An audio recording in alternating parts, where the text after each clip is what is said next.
I think we're going to go ahead and get started here momentarily. We are only missing one participant, and that is Minna, Nigeria. It is 4 p.m. there, and we were hoping to have them join us here. If they join in later, we will have them present later on in the order. So at this point, is everybody ready to go? If you want to nod your head or give me a thumbs up. Looking good, looking good. Yes, thumbs up. Okay, great. That's everybody. Great. All right. Well, I'm going to go ahead and bring up our presentation slides. You can leave your microphone muted, please. Okay. Should we turn that down? So it doesn't feed in, Gail? Can you? Oh, okay, super. Okay, well, welcome everybody. My name is Ryan Huppert, and we are here in Grand Rapids, Michigan. And I want to welcome everyone to the 3rd Annual Youth Virtual Conference of the United Nations Universities, RCEs, and as well as some other members from the sustainability community. We are here at Grand Valley State University, and I would like to just take a moment to thank Grand Valley, especially our technical coordinator, Vince St. Germain, who has made this all possible with this wonderful technology. So thank you all for being here today. It should be an exciting morning or afternoon or wherever you are in the world, but an interesting few hours together. So the objectives of the conference. This conference seeks to give students the perspective and practice of a global dialogue in the hopes that they will better understand the unique energy dilemmas facing the regions of the world, and in turn reveal and embrace universal themes of sustainability through dialogue, empathy, and collaboration. So students, please focus on aspects of sustainable solutions that you feel are universal and applicable across regions and peoples. We'll see today that energy is produced in very different ways across the planet and has different systems which dictate how that energy is used and the problems that surround those sources of energy. But we'll also find that some of the solutions to these issues are applicable across the globe. And what are those themes? What are those solutions towards a more sustainable energy source for our planet?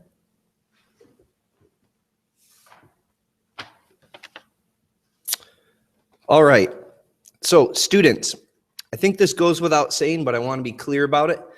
As you all know, the youth will be the next world leaders.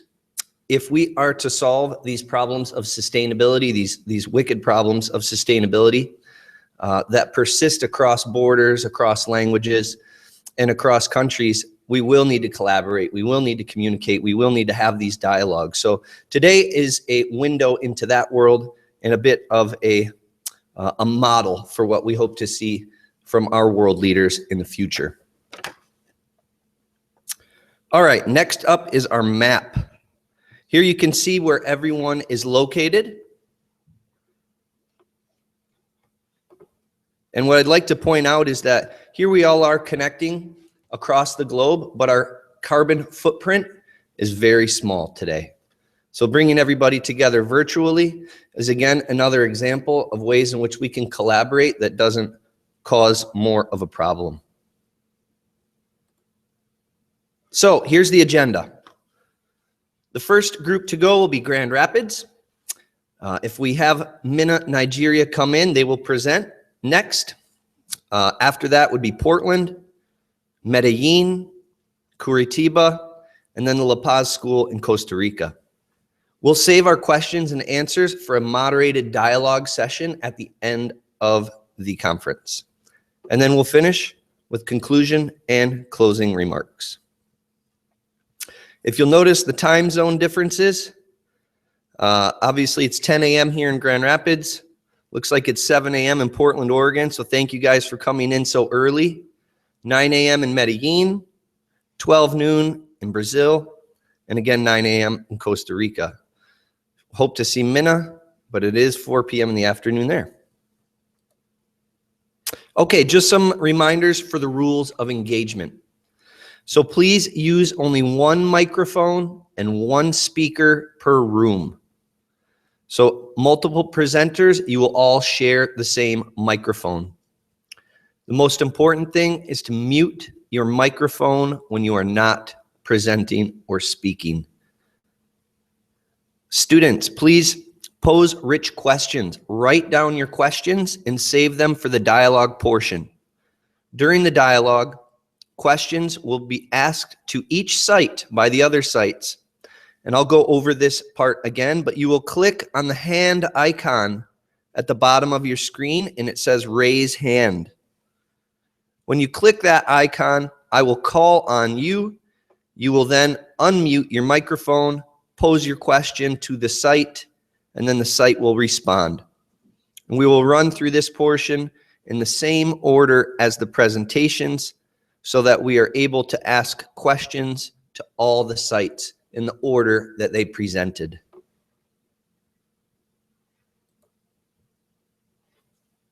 Okay, well, at this point, I would like to welcome up the students from Grand Rapids. Also, if you would please introduce yourselves with your video link on before going to your PowerPoint so we know who it is that's presenting. All right, I'd like to welcome up the students from City High Middle in Grand Rapids, Michigan. Hi, I'm Camille Emig. I'm a senior at City High. Hi, I'm Henry Atkins. I'm also a senior at City. I'm Isabel Maternowski, and I'm a junior at City. I'm Brian Demansky, and I'm also a senior at City.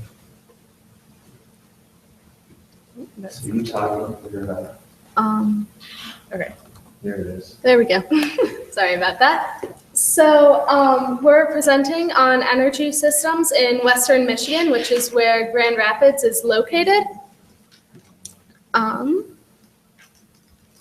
Do I have control over the slides? Yes, you do. You can use the arrows at the top, correct. Thank you. Okay, so. And I'm sorry, and if you wouldn't mind just stepping a little closer to the microphone. Yes, no problem. Grand Rapids is located in Western Michigan. It's right where the arrow is pointing. So we're about an hour away from the lakeshore, 30 minutes to an hour. So in comparison to the US, we are actually a little bit behind in our renewable energy usage. So the US in general has about 13% renewable energy, whereas Michigan is at about 9%. We also use a substantially larger amount of coal for our energy at about 54% rather than the US, which is at just around 40%. So, oops, sorry. So Michigan is slowly growing our renewable energy. We mainly use solar, wind, water turbines, and biomass for our energy, which have many benefits for our communities. So these systems provide lots of jobs for our workforce, about 76,000.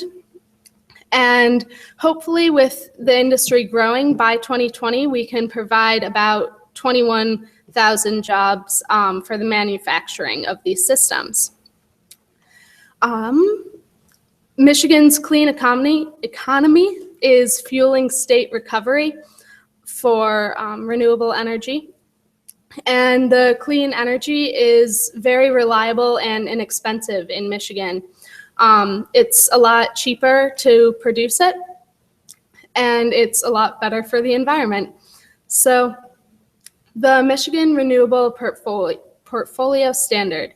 This was set in place in 2008 and required that by 2015, energy producers in Michigan must have at least 10% of their energy come from renewables. We managed to reach this, and this is still in place today. Okay, I'm going to be talking about the various types of renewable sources that we use in Michigan. So the first one that I'm going to be talking about is biomass. Biomass is an energy source derived from living or recently living organisms. The main ingredient that makes up biomass is cellulosic ethanol. After a season's harvest, the crop waste is converted into this ingredient. Biomass can be used directly via combustion to produce heat and can also be converted into biofuel to be stored and used at a later time. In Michigan, specific crops are grown that produce this cellulosic ethanol. Examples of these are switchgrass, willow, and hybrid poplar. Each of these is grown very easily in Michigan's climate. In Michigan, we have the potential to produce 4 million tons of feedstock for bioenergy each year. This equates to 50 million gallons of ethanol, which can power up to 80,000 cars. Another benefit of the biomass industry is that the plants are located in or near small towns. This results in increased employment and an improved state economy. Collective facilities of the biomass industry bring up to $72 million into communities across Michigan through taxes, payroll, and the purchase of goods and services. Okay, the next resource is wind energy. Michigan has an immense amount of potential wind power because of our close proximity to the Great Lakes. So we encounter a great deal of offshore wind. Michigan is home to 121 wind companies, which employ 4,000 workers. The strong winds that blow off the shores of Lake Michigan and Lake Huron could generate at least 22,000 megawatts of offshore wind power. By harnessing the power of the wind, Michigan could double the state's electrical production and power over 9 million homes. Okay, hydroelectricity. There are currently 13 hydroelectric plants in Michigan. Hydroelectric energy makes up 35% of Michigan's renewable energy and creates 13.5 trillion BTUs. Hydropower is fueled by water, so it's a clean fuel source and won't pollute the air like power plants that burn fossil fuels. Okay. Hydroelectric energy has multiple other benefits, including tax credits, some of which provide up to 1.1 cents per kilowatt hour. Okay. And the last is solar energy. The solar energy industry is the fastest growing economy in Michigan. Between 2003 and 2010, it has been increasing at a rate of 15.8% each year. Today in Michigan, 121 companies employing 6,300 workers are manufacturing components to increase their solar markets. By the end of 2009, 1,041 kilowatts of solar materials were made. However, researchers estimate that Michigan has the solar potential of 3,500 gigawatts. Michigan needs to take the initiative and take advantage of the sun's infinite resource rather than depending on non-renewables. All right, up next, I'll be talking about some of the obstacles we face here in Michigan to implementing these techniques for renewable energy. A lot of the things we have going on right now are these small community projects for renewable energy where one building will become self-sustaining when it comes to energy. But this is great, but there needs to be more larger scale projects which people just aren't taking the initiative right now to implement, where widespread change across the community that will shift us from using the majority of, say, coal and other fossil fuels for energy and using things like wind and solar. Now, some of the things that prevent these large scale projects and this real change are economic obstacles. For instance, the upfront costs of purchasing things like solar panels and wind turbines. This is just one example of things that might deter people from purchasing the materials needed for cleaner energy and implementing it in society. And then also maintenance costs of say wind turbines. These costs are all across any kinds of energy, whether it be fossil fuels or renewable, but it's just the benefits. There aren't that many benefits of a lower maintenance cost for a wind turbine compared to, say, a coal burning plant. So because of this, people don't take the initiative as much. And then one obvious thing as compared to, say, burning fossil fuels is that the wind power, the wind isn't always blowing, the sun isn't always shining. These renewable energies can't work, every hour of every day. And, while this is just rooted in the fact that of the types of energy they are, it deters people from, based on the reliability of these sources. And as you can see from the picture on that slide, there are many, many obstacles, a whole network of things. It's hard to pin down one thing. So it becomes difficult to really get people fired up about it and get people interested in making these changes. Now, some more obstacles from a more political side of view. For example, in Michigan, we talked earlier about the renewable portfolio standard, where Michigan, we did reach 10% of renewable energy by 2015 for our state. But there was a proposal after that to increase this to 25% renewable energy by 2025, but this proposal was turned down. And because of that, there's nothing in place for us to keep striving to improve our renewable energy usage, which there needs to be some kind of law which encourages people to make this difference, because who knows where this will go in the next few years without something in place to encourage people to use more renewable energy. And then just an example of the skepticism that is in place of renewable energy is that there have been lawsuits about things like wind turbines causing damage to the environment in the form of harming wildlife or creating harmful effects for people living near them. And while these seem sort of far-fetched because they are, the fact that people bring up lawsuits and to try to take down or get rid of these renewable energy sources just shows the skepticism and and how people hesitate to really get involved in renewable energy. Okay, so now that Brian's given you that rundown about some of the problems that we face in terms of renewable energy, I'd like to talk about some of the solutions that we're looking at.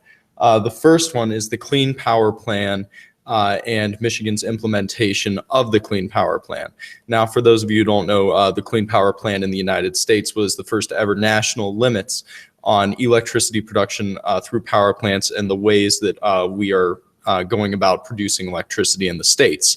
Now, in Michigan, our individual implementation of that is projected to save us about $1 billion in 2020 through cleaner energy sources, fewer externalities associated with those, et cetera.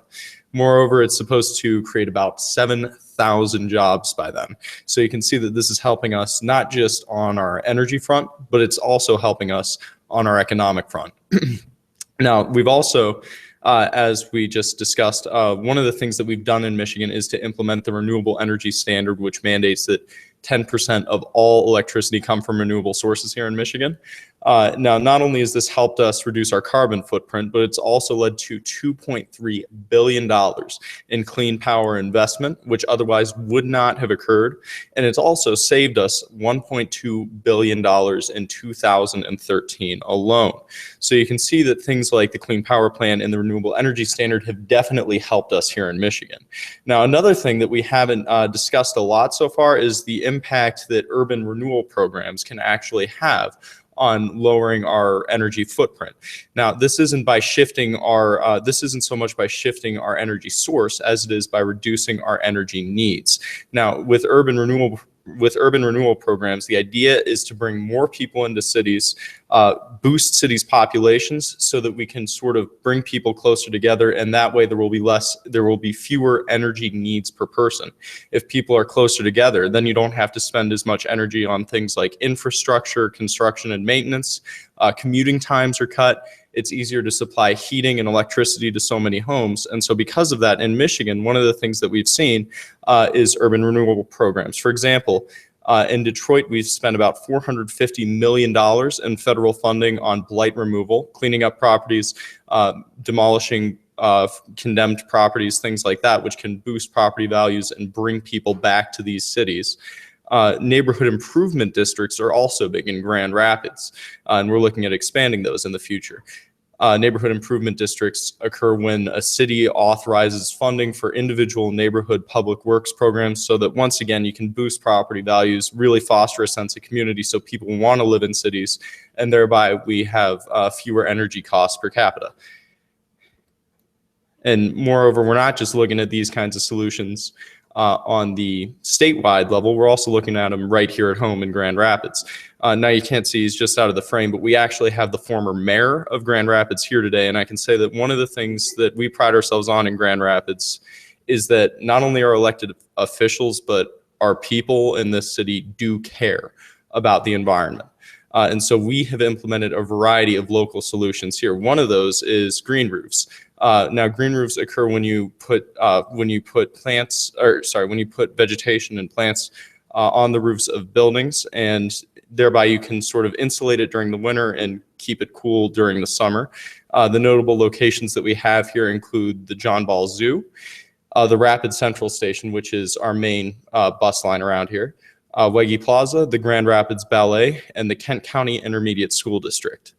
We also invest heavily in solar panels, both for residents. Many residents are actually net contributors to the grid because they use solar panels. There's one under construction right now in Butterworth Landfill, and the city of Grand Rapids itself has also started to invest heavily in solar panels through Downtown Development, Inc. Now, one of the other things that we've also done is expansion of the Rapid, which is, like I said, our main busing line around here. We expanded it through the Silver Line about 5 years back.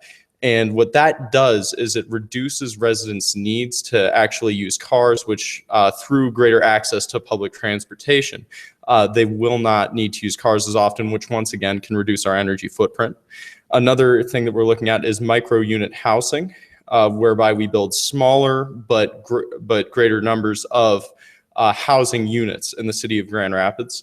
And by doing that, once again, we're able to fit more people in a space, which means that every person's energy needs will be reduced as a fraction of the whole. Venue Tower here in Grand Rapids is looking to implement about 400 of those through a new zoning law that was passed. In addition to that, we also have many businesses around here that are taking the initiative in terms of sourcing more of their electricity needs through renewable energy sources. Brewery Vivant is one prominent one around here, which actually gains 100% of its electricity from renewable sources. And we're very proud of businesses in Grand Rapids that actually take the initiative to start looking at purchasing energy or electricity from renewable energy sources. And the last one that we're doing actually right at City High Middle School, where we're from, is we're actually looking at improving both our recycling programs and cutting down on our food waste. And by doing that, we can make sure that we don't need to spend all the energy that it would take to create a new product. We can ensure that instead of doing that, we can recycle from what we have and overall, once again, cut down on our energy footprint. So both at the city policy level, the state policy level, and with individual schools and businesses around here, we understand that we need to implement greater renewable energy sources. We need to cut down on our overall use of fossil fuels and things like that, but we're hopeful for the future that we're going to be able to do that. So thanks for your time. Here's all our sources if you care to look at them. And we're looking forward to hearing from what you guys have to say. Thanks. Thank you. Wonderful. Thanks so much, Grand Rapids. We appreciate your presentation. Doesn't look like Minna has arrived. Oh, wait, let's see. Isa, I believe. Isa, yeah. Let's see. Minna, are you ready to present, or would you like to go a little bit later? Doesn't. They have their hand raised, huh? Oh, there he is.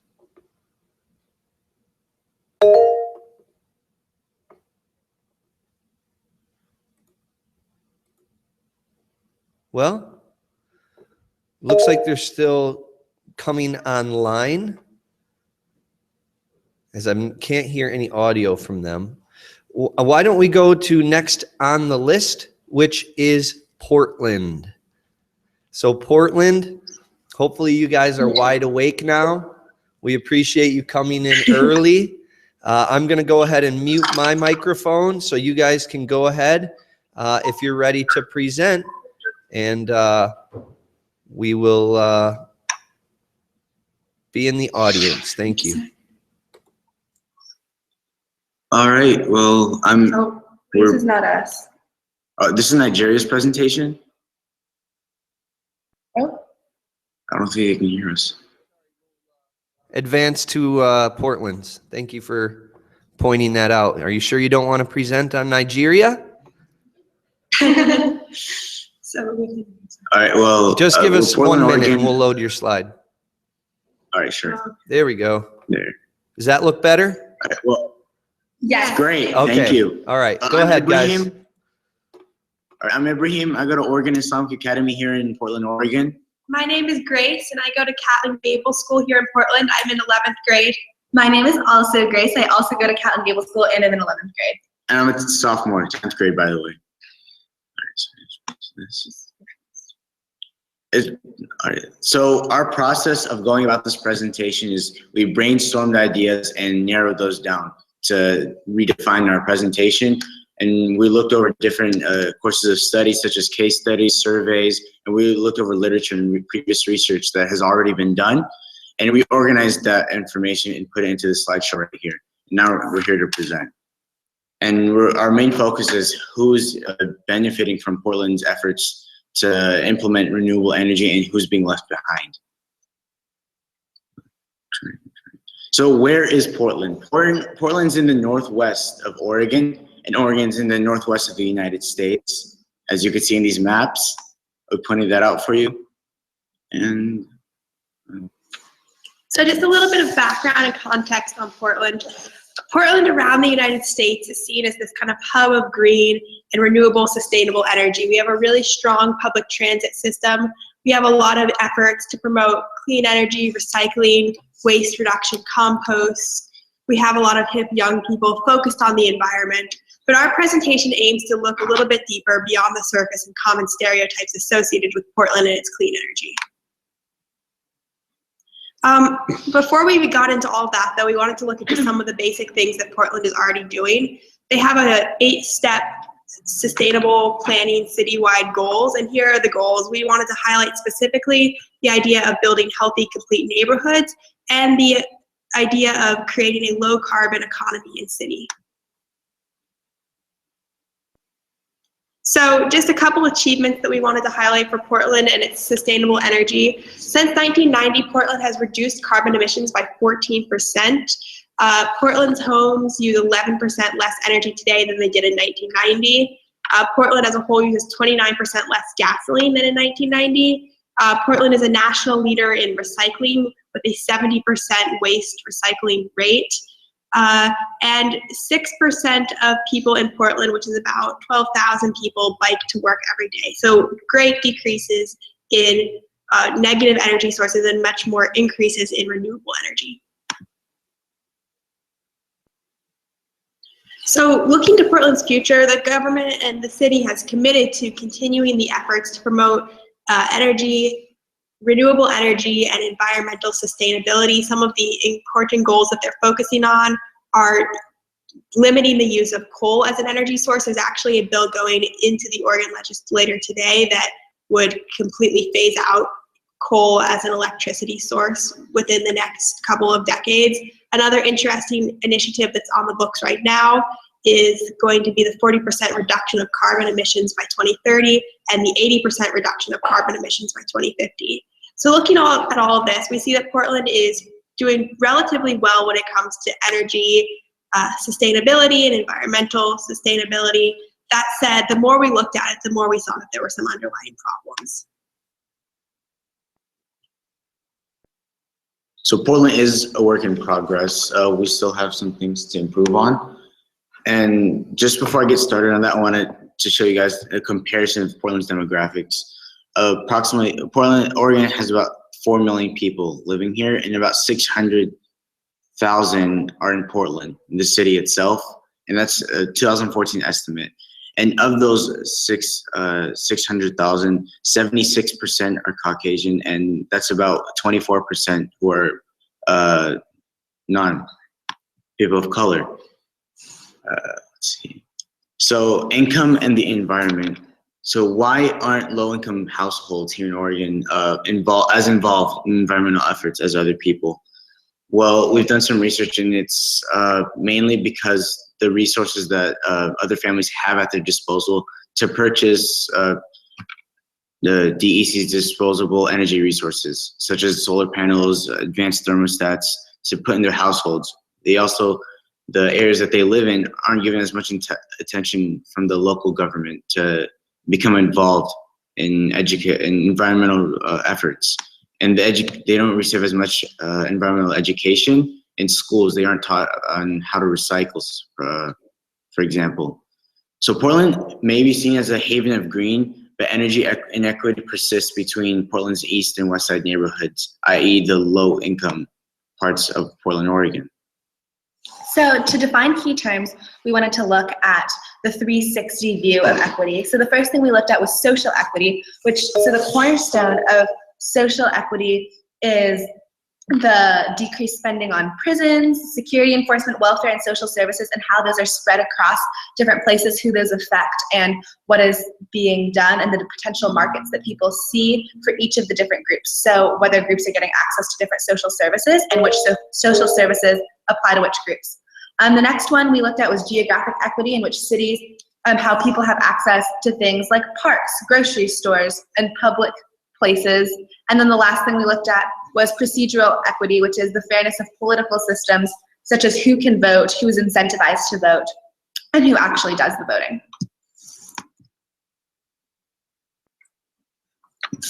So environmental justice is a concept that's been around for a while. It's the fair treatment of people of all races, cultures, incomes with respect to development, implementation, and enforcement of environmental laws, regulations, and policies.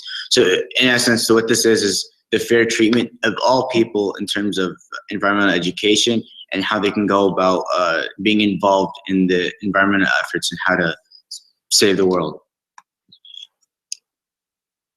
Let's see. So our findings. So as Ibrahim was alluding to earlier, we discovered that there is significant energy inequity in Portland, Oregon.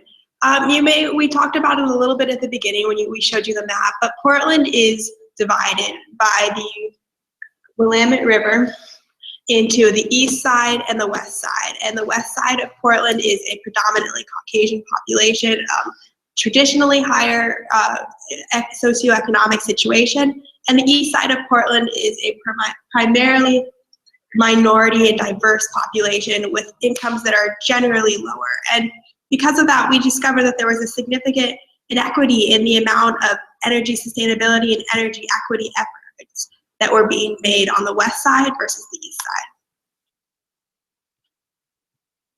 So the first one of those came with biking. Biking is one of Portland's main tenets of energy sustainability. And the more people who ride bike, the smaller the amount of energy emissions and the more sustainable energy sources that are in place. And biking, Portland is kind of known as this bike haven around the world, second to maybe Amsterdam.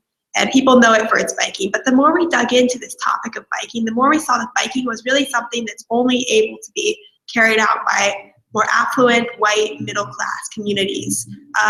One study by the Portland Bike Commission showed that 60% of people of color could not afford a bike, and almost 100% of the African American individuals that they surveyed expressed fear that they would be treated hostilely if they were riding a bike. People living in impoverished neighborhoods with limited resources don't have the infrastructure or the ability to ride bikes and engage in this form of environmental and energy sustainability. And I think this just goes to show one of the problems and inequities in energy access.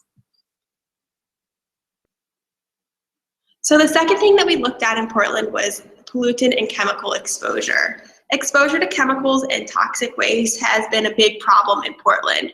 All of Portland's industrial zone and toxic waste facilities and water and waste processing plants happen to be on the east side in lower income neighborhoods. Those who can afford to move away from these areas have, and those who can't afford and have no other option are stuck living next to them. This has led to serious health consequences. For instance, the asthma rate for a person living on Portland's east side is 14%, and the average rate for a person living on the west side is only 5%, and the national average in the United States is only 7%. So obviously, there is a great deal of unsafe pollution on Portland's east side. We also found an interesting statistic shown on this slide. 11%, a person of color is 11% more likely to live near a toxic waste facility in Portland, just because all of Portland's toxic waste facilities are clustered in this one area, yet again leading to more energy and environmental sustainability and equity. So the final thing we looked at in regards to energy and environmental sustainability was green space.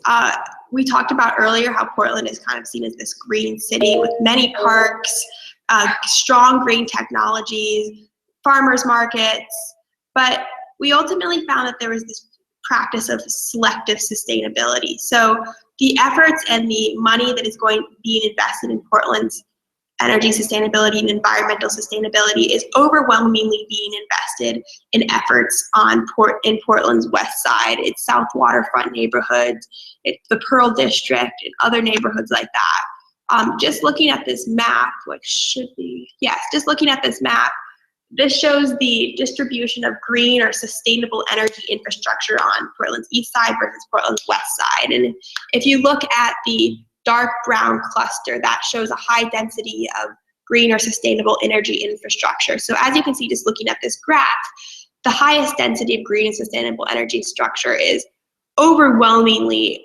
centered on Portland's west side, where the east side is looking rather sparse.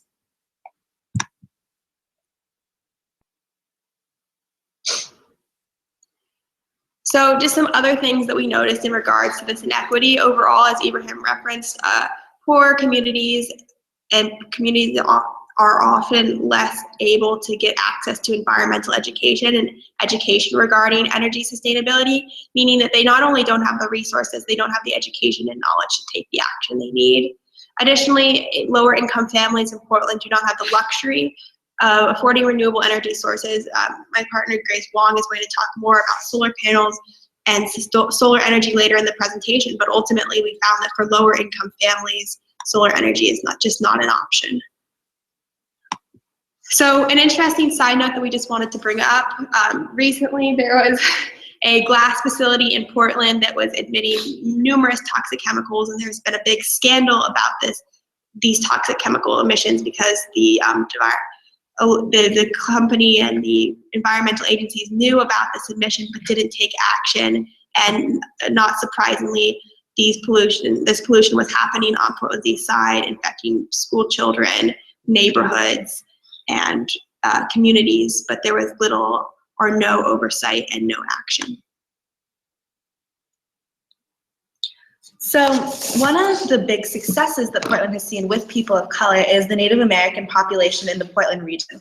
So they have had amazing support mainly because renewable energy and investing in renewable energy really aligns with a lot of the tribal values and views of the tribes in the Portland and the Pacific Northwest US region.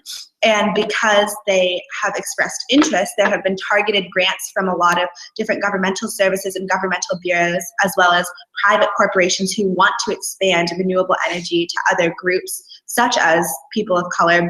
They have gotten a lot of financing and funding, and it has been a huge selling point of our region. Something that they really capitalized on was using their community together to fund their own projects. So it was half funded by grants and public and private sectors, while also being funded individually, which was a super successful model. So this brings us to our recommendations. So we want to expand access to solar panels, and we want to do this through microfinancing and community grants. So the Native American model that we used is the CSA model, in which everyone pitches in, and we wanted to convert that into the CSE model, which would be the community getting together to empower everyone for the environment. And so small shares of money from each community partner to ultimately afford larger scale solar panels and renewable energy sources that some of the people in Grand Rapids talked about that could be applicable to the neighborhoods in Portland, so they could have overall community ownership and connect to the Pacific power grid, which would ultimately save a lot of resources on the east and west sides. Another thing that we need to focus on is weatherization, so making sure that the energy that houses have inside stays inside, so there's not like a huge waste of energy and heat isn't leaving buildings, etc. And there have been some actions done on the east side, but ultimately we can be doing more and to install new energy systems and seal existing energy in. So we talked a lot about all the awesome things that Portland is doing and how we have done a lot of awesome things for the environment. However, like there's still a lot more to do, and we can't be seen as this model city if we obviously don't have equity in our environmental resources. So one of the things that we think is important is to redefine Portland as a work in progress. And lastly, we hope to engage youth communities across Portland and across the world. So create a plan for communities to identify its own solutions so that the young people in Portland really have a stake in where they're living and that they can start crafting a future that is renewable on both sides of the river. And hopefully by doing this, by inspiring young youth communities to be involved in the environment and to be interested in renewable energy, that we can hopefully create a more equitable Portland and a greener Portland. Thanks, guys. Thank you. Thanks. All right. Thank you very much, Portland. That was excellent. We appreciate your honesty with your situation in Portland and the equity issues. That was very interesting. So thank you very much. Next up, we are going to be hearing from Colegio Montessori in Medellin, Colombia. So if you guys would like to unmute your microphone and introduce yourselves, and then we will bring up your PowerPoint presentation. Welcome. Hi. Hi, can you hear me? Yes. Okay. Hi, my name is Thomas Suarez, and we'll be presenting this forum. Hi, my name is Nicolas Giraldo. I'm in 11th grade, which in Colombia is senior year. Hi, I'm Andres Jaramillo, and I'm in 10th grade. It's before the senior year. Hi, I'm Jacob Uribe. I'm in 10th grade, and before senior. Hi, I'm Miguel Alvarez, and I'm a senior too. Hi, I'm Candelaria Calle, and I'm a senior. Okay, So, what's the presentation? So, okay, now we can start. So, now we can start. Check, where's the presentation? They should have it. No, over there in the plus sign. Plus. There. I can't see it. So here, man, here. No! Jesus, God, it's Christ. Oh my God. Oh, That's not Portland. Wait. Share content. What's happening? Okay. Now, sorry for the inconvenience. So, we're very excited to represent Montessori School in this forum. So, our topic is energy and sustainability in Antioquia, Colombia.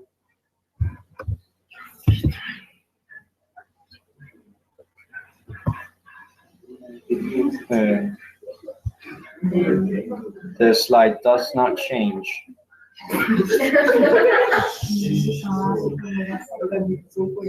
Okay. So Colombia is located in the northwestern part of South America in the equatorial line. This makes Colombia a tropical country, so it has no seasons. Its population is 47 million people, which live divided in 32 departments. Its capital city is Bogota, where the President Juan Manuel Santos lives. Colombia's energy capability of producing energy is 15 gigawatts, and it's very diverse because it has 70% of hydraulics, 11% of natural gas, 8% of coal, 9% of liquid fossil fuels such as gasoline and diesel, 2% of other type of energy such as eolic and solar. So we focused our investigation mainly in Antioquia, Colombia, because it produces 30% of the country's capability of producing energy. And 90% of Antioquia's energy comes from hydraulics. This department counts with 51 hydroelectric dams, including Rio Grande 2, Porce 2, Porce 4, and El Peñol Guatapé. These hydraulic plants are able to be there because of its department's relief and climate. So I want to introduce Nicolas and Andres to present the economic part. Hey, Nicolas Giraldo, as I already said, and I will be presenting the economics part. So the energy sector in Colombia is really important. Here in Colombia, we produce a lot of energy.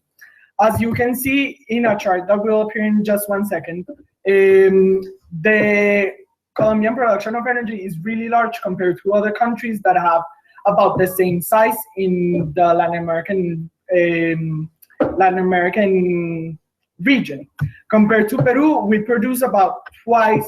We have about twice their installed capacity, and compared to Bolivia, we have about 10 times their installed capacity. So you can see that Colombia is an important country in terms of energy production in Latin America. As you can see in the second chart, which is not really clear, but it's a mistake in the presentation, most of the energy we produce, most of our installed capacity goes to what we consume. So we are a self-sufficient country energetically. But this does not exclude us from the international market, where we have some imports that are for some special places that are hard to access, like La Guajira in the north part of the country, that is easier to access by energy from Venezuela, and places in the Amazon that are easier to access by energy from Brazil.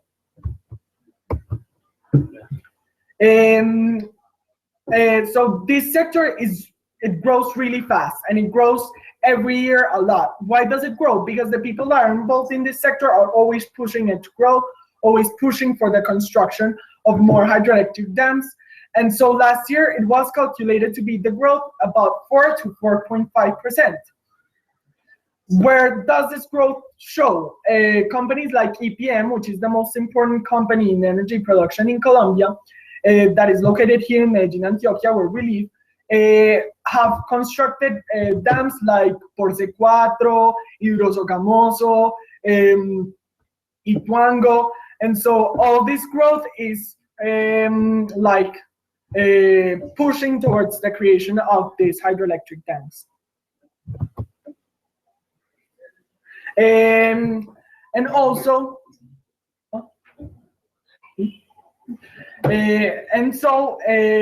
as this grows every year, there are a lot of investors. There are a lot of investors that want to invest in our energetical sector. For example, some companies from Canada, some companies from Italy and Spain, they want to invest in the energetical sector in Colombia. And though the largest company that produces energy in Colombia is Colegio, the second largest company and the third largest company in Colombia for energy production, they are owned, they have large percentages of ownage by foreign investors, by Italians and Greeks. So the energy that is invested in the energy sector in Colombia does not always come back to Colombians. And that is something that should not be like that. Next, my partner Andres is going to present the advantages and disadvantages on the economy of the hydroelectric sector. Okay, so as Nicolas said, our system has some advantages and some disadvantages. Among the first ones, we can count that it's a very profitable system. Most investments made in this sector are recovered within the year. Also, water can be infinitely reused, unlike coal or oil sources of energy. And finally, river water is a domestic resource, meaning it doesn't really get its price changed by the stock market. Among the disadvantages, though, we can count that most plants are susceptible to climate change. For instance, right now, Colombia is going through a drought, and we expect cutbacks in energy and rationalization of energy and water by the middle and later year. Also, most plants are relatively big and take a lot of time, space, and resources to build. Water, which is the most exploited resource, it's really hard to export in its ready-to-use form. For instance, you cannot export water to Peru the same way you export coal, because you cannot just make energy right out of it. Our country has some regions that are really hard to access. So some of the inhabitants have no access or little access to energy, forcing them to resort to other homemade methods, such as the homemade solar cells that you can see in the picture. Finally, commodities of hydroelectric companies are susceptible to price changes. in the land in which plants are built. Now we're going to present Miguel and Candelaria and the environmental impact. Hello everybody, my name is Miguel Jose Alvarez and with my partner, Candelaria Calli. we are going to present the environmental impact of hydroelectric plants. So we divided our investigation in mainly two problems. The first one is called eutrophication, which is a process in which bodies of water gain high amounts of nutrients like phosphates and nitrates. The problem with this is that eutrophication allows for the growth of algae and plants in the water that take up all of the oxygen, and as there's no oxygen, no aquatic life lives in the dam. An example of this is Betania. That's a hydroelectric plant that receives water without oxygen from El Quimbo. That's a dam that has eutrophication. So all the fishes in Betania died because of this. Okay, so in Antioquia, there are mainly 3 hydroelectric plants with this problem. And the thing is that the algae that grows in here, it's called water hyacinth, and it's the 8th of the 10 most invasive weeds, and it doubles its size in 2 weeks. So as this problem is so delicate, of course, companies like EPM have tried to find solutions for it. So the first solution that they have tried is biological. That is people literally ripping off the plants from the soil. The second one is mechanical. That is the same as physical, but with big machines. The third one is chemical. They input chemicals in the water, so these chemicals kill the plants. But the problem with this is that it pollutes the water in the longer term. And the fourth solution is biological, which is bringing the natural biological enemy of the plant for this enemy to kill it. Okay, and the second problem is habitat loss. So as hydroelectric plants need a lot of area to be flooded, the habitat loss is huge. So animals that used to live here and now need to be relocated, and sometimes they die because the conditions are not the same, or the habitat is not suited for new individuals. So to give you an idea of how delicate this problem is, Porcedos is a hydroelectric plant that flooded 890 hectares. El Piñal Guatapé flooded 2,262 hectares, and Hidroituango, that it's a hydroelectric plant in building process right now, will flood 3,800 hectares of dry forest that is right now one of the most pleasant ecosystems in the world, and we should save it instead of logging it to create hydroelectric plants. So imagine all of these hectares that were before forest for animals to live. Now it's all flooded and animals can live in here. Also, hydroelectric plants become touristic and urban centers. So this represents more danger for the animals and a huge habitat loss as well as roads. Okay, so the company that builds the hydroelectric has created some solutions for this habitat loss. So the first thing is that they put signs and roads for people to have caution while driving. And the other one is having meetings with the citizens so they know how to coexist with animals. Okay, so after making our investigation, we found 2 solutions that we would like to share with you. The first one is making the energy production systems in Colombia more diverse, because as we claimed, we only focus but mainly on hydroelectric plants, and it would be very good to have eolic and solar energy. Since we are a tropical country, we can benefit from these all of the year, and these have a very small impact in the environment compared to hydroelectric plants. Also, our second solution is creating hydroelectric microcentrals, because microcentrals have a small impact, and if many of these are built, they can produce approximately the same amount of energy as a big hydroelectric plant, and they create more jobs. But this is part of the social impact of hydroelectric plants that will be presented by our partner, Colegio. Thank you. Thank you. Well, in the social impact section, we are mostly going to talk about the Hidroituango Dam that is being built right now in the western part of Antioquia.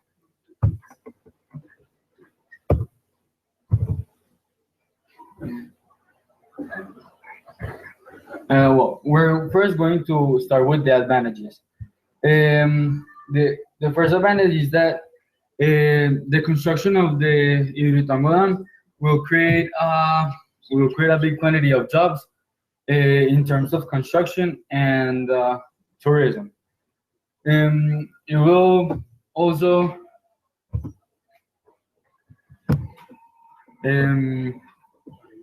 It will also create a lot of development in infrastructure, which will enable trade between communities.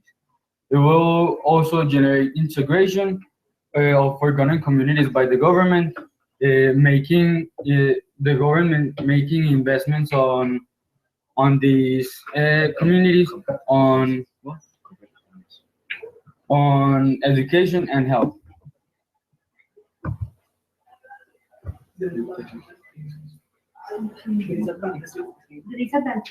Disadvantages are that forced displacement of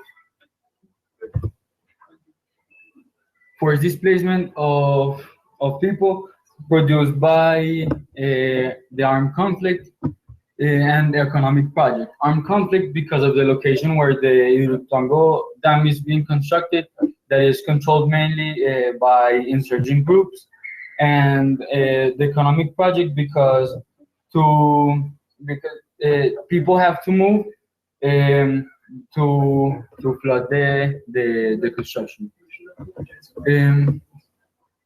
The reduction of resources due to destruction of the dry forest, reduction of fishing activities and food sources since the Cauca River course is being modified. The Cauca River course has to be modified for the construction to take place because the terrain has to be dry enough for the construction to happen. Changes in the use and ownership of the terrain affect traditional economic activities.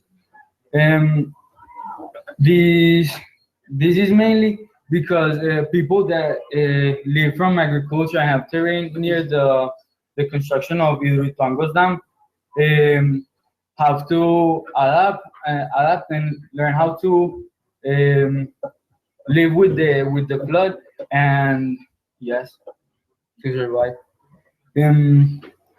Diseases caused by stagnant waters that this construction causes stagnant waters and ponds that attract mosquitoes and that could cause a lot of diseases such as Zika and dengue.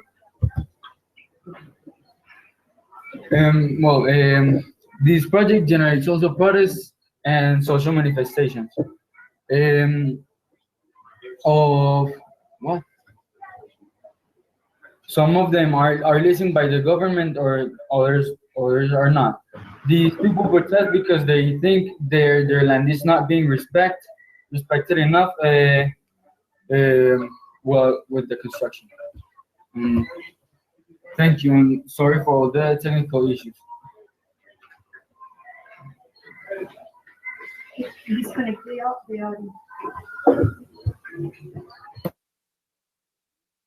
That was a wonderful presentation. Thank you so much again. We appreciate it. It looks like Nigeria is online now. Nigeria, can you try to connect here, and we'll see if your audio is working? It's reconnecting, huh? So it's kind of like, I think that perhaps Nigeria's internet connection keeps coming and going. Ah, there they are.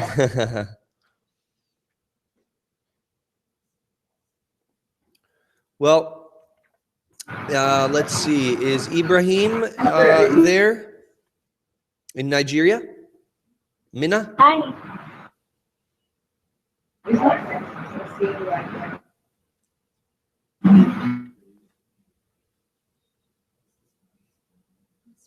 Yeah, it's intermittent. This is yours, right? Yeah. Change the network. Yes. Okay, well, why don't we go ahead now and continue with Curitiba? So Curitiba, Brazil. Everyone else, if you could please mute your microphones. And then we will load the presentation for Curitiba.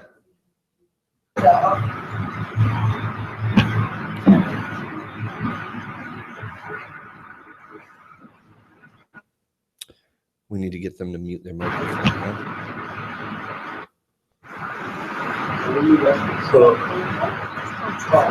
Okay, well, looks like Minna is ready, so we'll Mine proceed is- with Minna. Yeah. Okay, Minna, go ahead and begin your presentation.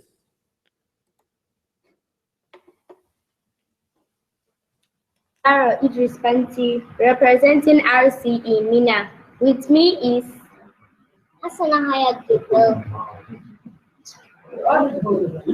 I am from Royal Hilton School, Mina, Niger State, Nigeria. At my region, Mina. Mina is a city in north-central Nigeria with over 100-year history. It is a cosmopolitan railway town that presently houses the first locomotive in North Nigeria.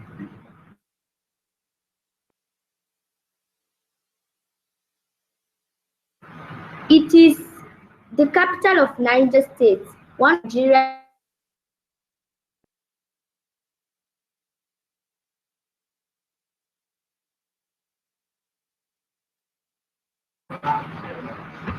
Been an important colonial city. It is the capital of Niger State, one of Nigeria's 36 states, and is the headquarters of Chenchaga local government area. The city is served by Emina Airport. Niger State, where I come from, houses the 3 dams that produce the electricity requirements of the country. The more reason why Niger State is called the power state. Now, back to the theme, energy of this project. Energy can be defined as the source of electricity used to power gadgets at home and offices.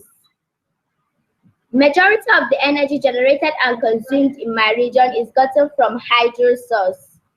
Though there are other sources like coal, gas, and generators, but the majority is sourced from hydro.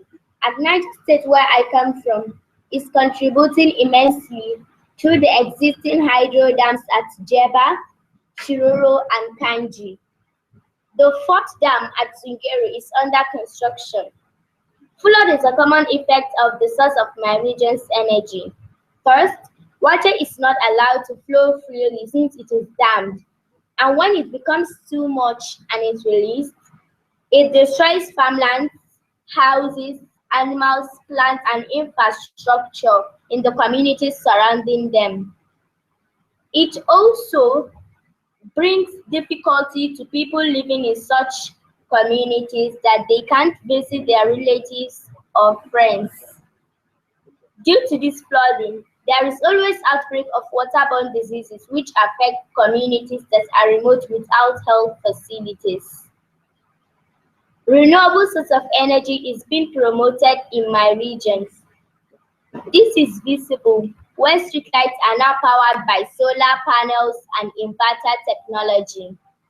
Also, companies and houses that can afford solar energy are also exploring and enjoying its benefits.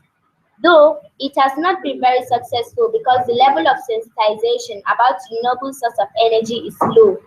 People are not informed, so they don't know the importance of its applicability. Another factor is that of affordability. At present, there are no any incentives to encourage people to use solar energy. Government policies are the biggest obstacles to moving to a more renewable and sustainable energy source in my region. Nigeria is a federal state and power and energy are federal issues, only to be discussed in the center because it is contained in a list called the executive list, containing the functions and duties of federal government.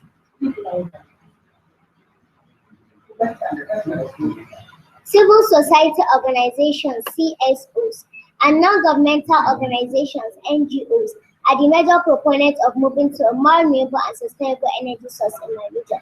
They have organized sensitization and advocacy campaigns to educate locals on how to use renewable energy sources as well.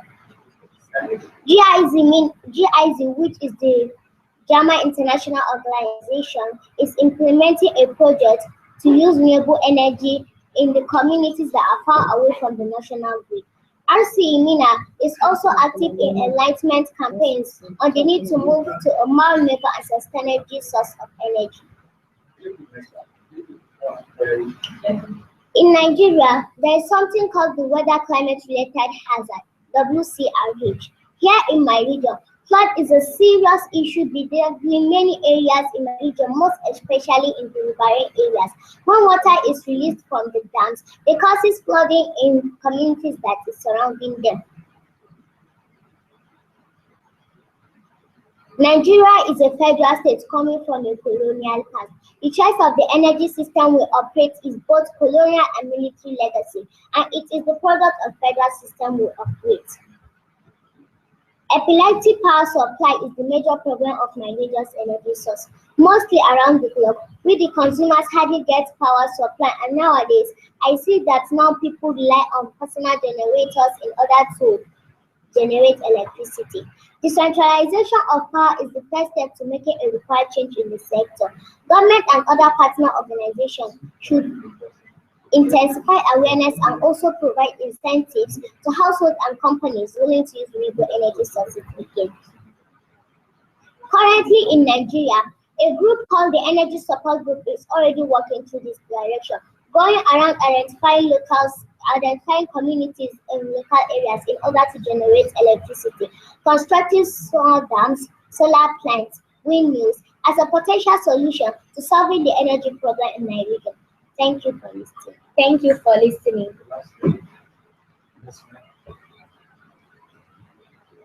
Wow. Okay, let's see. Excellent job, Minna. Very nice. You guys are very impressive. That was an excellent presentation. Thank you so much. I am glad that you were able to come online and join us. If you can stay online, we'll be able to ask you some questions later. So if you could please mute your microphone now.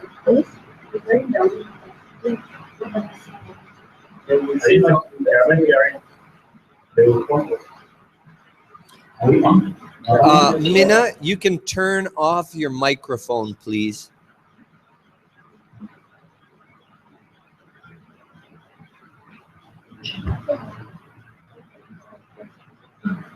Can you guys hear me? If you could please mute your microphone, Minna. Turn off your microphone, please.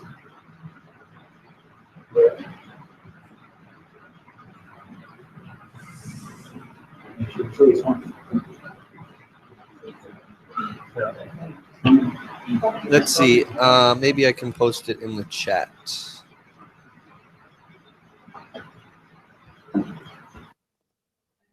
Okay, great.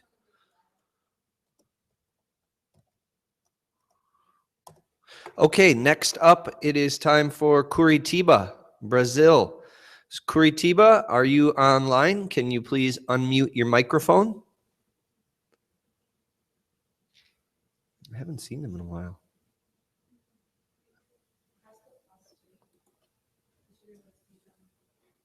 Aha.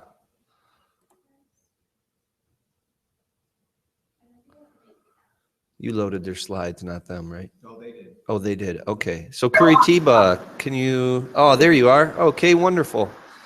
Go ahead, Curitiba. Thank you very much. Thank you. My name is Laís. My name is Andressa. My name is Rafaela. My name is Leticia. My name is Marina. Okay, there's one more. Hi, my name is Mars. And we have one more. Yeah. Okay. So, hi everybody. For us, it's good afternoon already, but for some of you, good morning. My name is Laís, as I already said. Me and my team will be representing Brazil, the whole Brazil through this conference. We are from RCE of the city of Curitiba in the state of Paraná, which is in the south of Brazil. So, let's begin. As you know, Brazil is a huge country. We are the 5th largest country in the world. For you to have an idea, if you want to cross the country by plane, it will take you around 10 hours flying. So with this size, you can easily imagine that we have many different contexts through the country, diverse weather and diverse culture. Due to that characteristic, we can rely on many types of energy sources to feed our country. My colleague Andressa will talk more about it. As you can see, today in Brazil, the energy production is around 141 million kilowatts.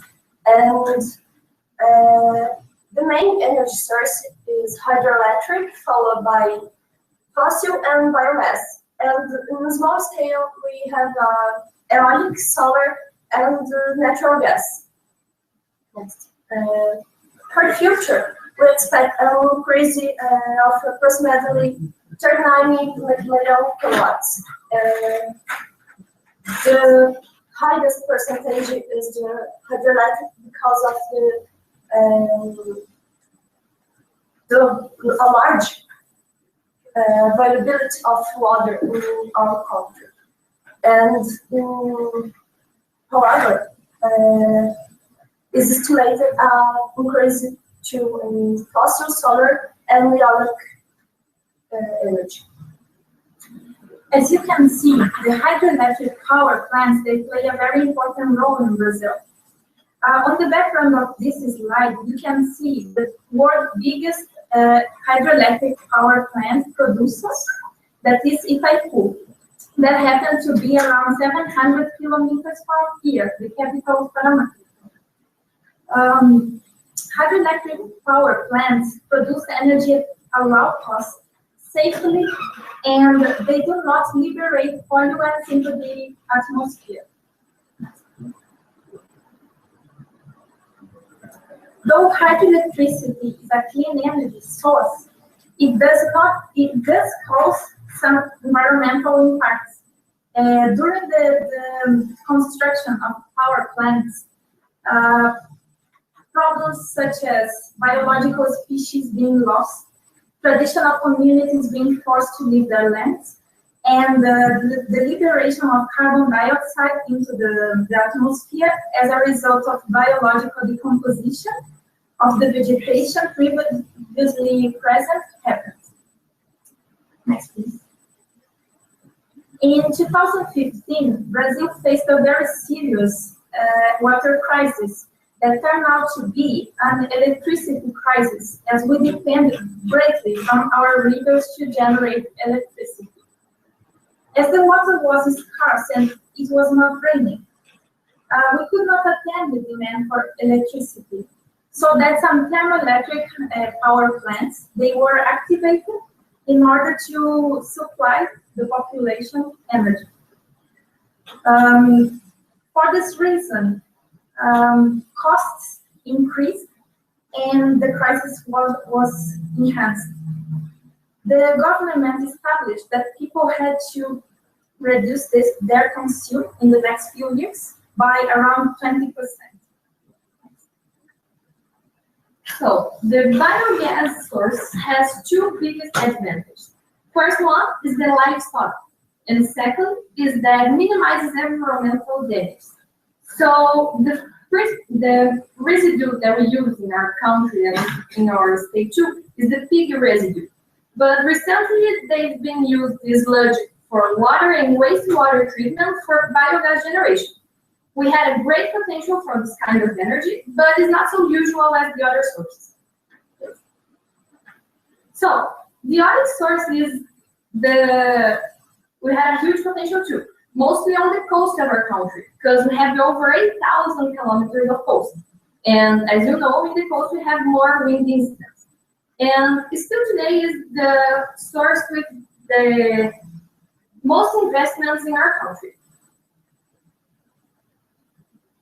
The solar energy has a huge problem that is is very expensive kind of energy. But anyhow, it's considered a clean kind of energy. And Brazil has a huge potential of this kind of energy because we have great solar incidence in our country. In terms of comparison, the part of our country that has less incidence of sun It still is more sunny than the German part of country, more sun instead. So in terms of potential, we had a great potential, but it still was expensive kind of energy. And this picture you can see is the Museum of Tomorrow. That is the most recent example of how Brazil wants to evolve. And the objective is maximize the energy generation, solar energy generation. And of course, we have more usual examples. The first one is the green office that is on Federal University here in Curitiba. And this, it wants to evolve sustainability actions on campus, make people more knowing about that. And in other hands, we have two solar systems in houses and industries, in lakes, like the picture we had up. And okay, so after my colleague's explanation, it's safe to conclude that we in Brazil have many opportunities to develop our energy systems towards sustainability. We have different alternatives and huge potential. The people are starting to be aware of the necessity of searching clean energy sources, and because of it, our research teams are working really hard and well to develop new technologies. However, we still face many barriers. Sustainable energy sources are still really expensive here, and we still face a context of restricted financial incentives for sustainability. And despite the awareness of population, we still have a culture of thinking that our resources will be infinite, forgetting that nature are starting to be getting tired of us. We, the youth, then, we need to change this context. So here we have a list of our photo sources, so you can check in later if you want. And here we have some pictures of our team members, so we'd like to thank you very much for your attention, and we hope you enjoyed it. Thank you. Good morning. Wonderful. Curitiba, that was a beautiful presentation. Wonderful. Thank you so much. It was excellent. We appreciate your contribution. Finally, we would like to welcome up La Paz School in Costa Rica. So, hoping that you guys are able to come online with your audio now. And we will load your presentation.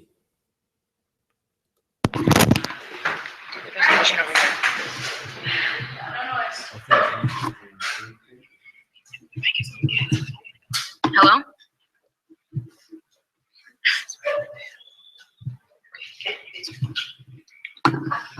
Okay. Hi, everyone. We're here in Guanacaste, Costa Rica at La Paz Community School.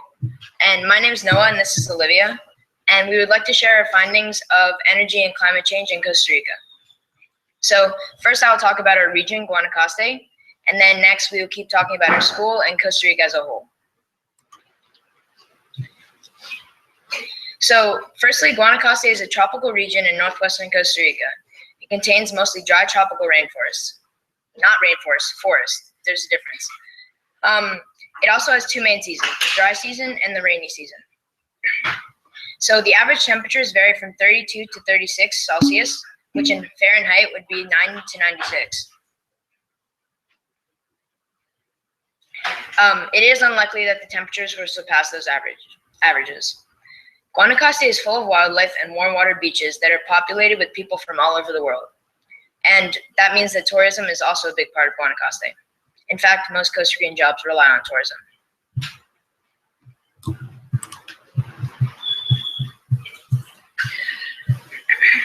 Costa Rica uses a variety of renewable and non-renewable energy sources. Three main sources include fossil fuel, which is a non-renewable source, geothermal energy, and hydroelectric energy, which are both renewable sources.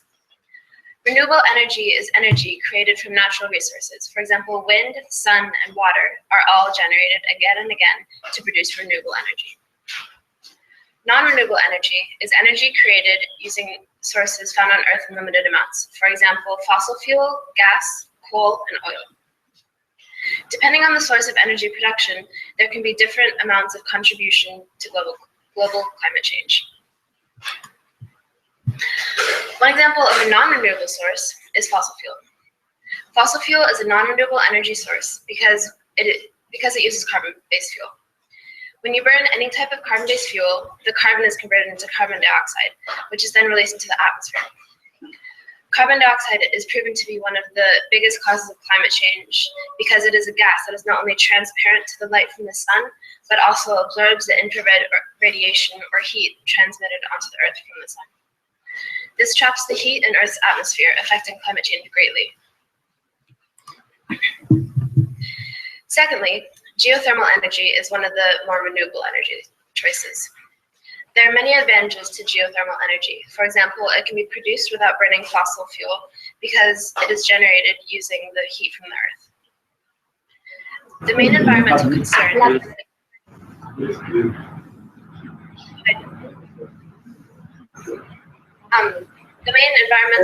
is the release of ethylene sulfide, which is a gas that smells like rotten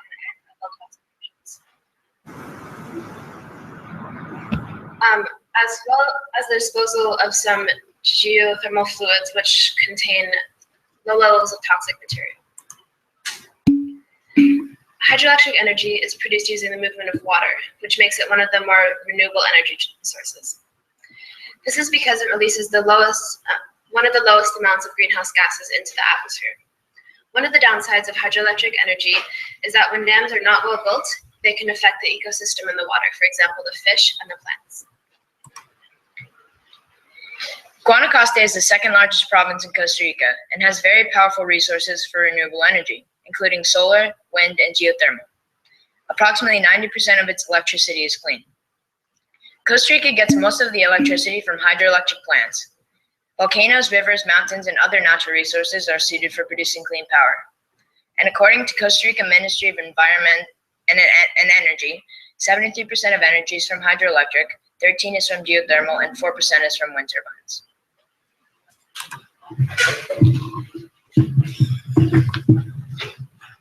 Hi, I'm Sarah. And I'm Billy. And now I'm going to talk about Costa Rica's accomplishments and goals. Now, in Costa Rica, in 2015, we worked off of solely renewable energy for 94 consecutive days. We had to end the record because of a common drought. Costa Rica is planning to add more hydroelectric, geothermal energy, and wind power plants by 2017.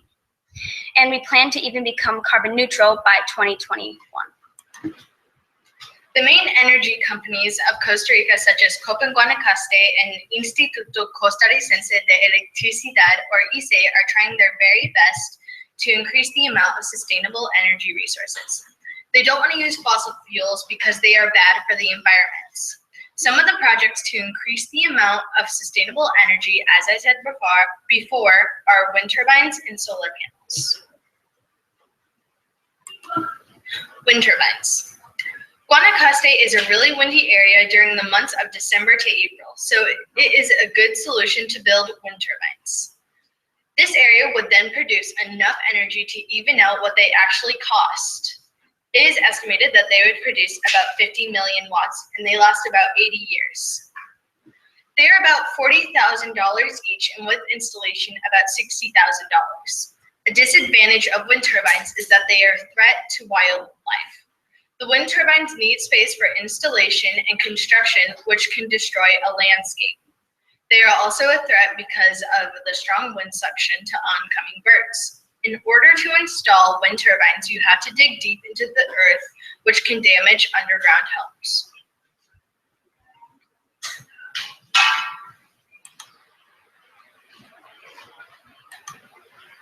Solar panels. Guanacaste is near the equator, so therefore it receives a lot of sunlight. Unlike wind turbines, solar panels have a low environmental impact. The government of Costa Rica is unable to install solar panels because they are too expensive. They vary between the prices of $5,000 to $9,000, including installation. Solar panels require regular maintenance. Needed upgrades to existing electrical systems would be very expensive. To date, ICE has not yet improved the systems to the point that electricity created via solar panels can be sent back to the electrical grid.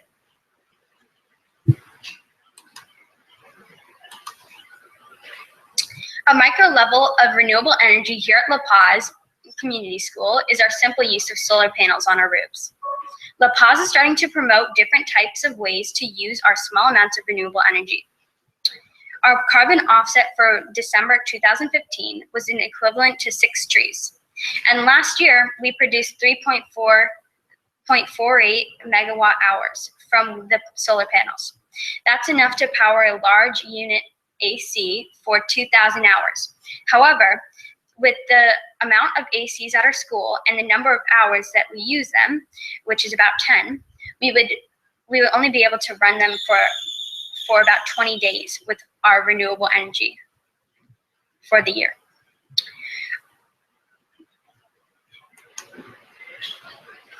According to our calculations, to work completely off of sustainable energy, we would practically need to cover our roofs with solar panels.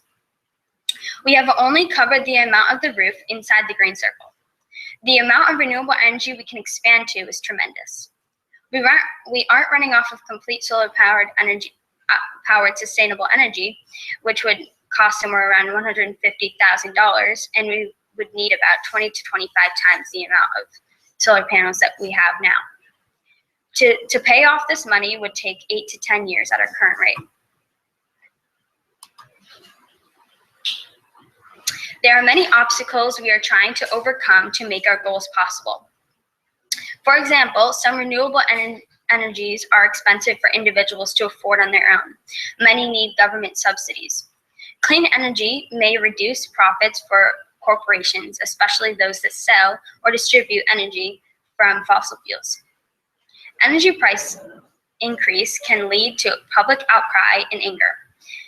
Some people fear that sustainable energy might increase the cost,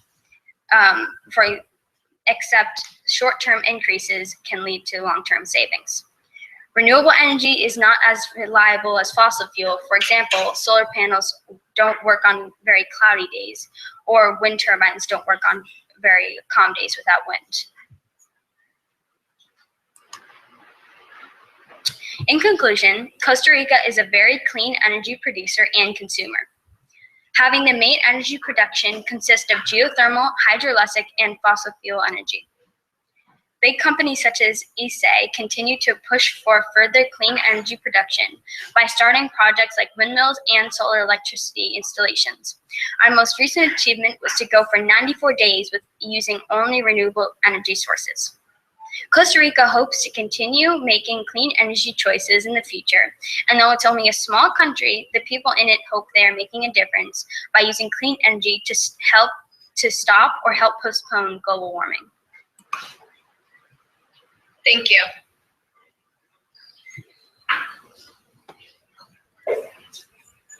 Great job, La Paz. We appreciate it. Please tell Mr. McLennan, your principal, that I hope to see him soon, and thank him for having you guys present. Also, thank you very much to your teacher. You guys did an excellent job, so thank you. Okay, at this time, we would like to move forward with a bit of question and answer. And so, let's see. Could you bring up the slide on the dialogue, please, Mr.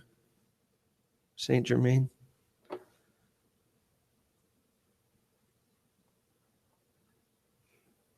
Just one moment, please. Okay, for this portion, we will be running through each group in the same order. So we will begin with City High and then move to Portland, etc.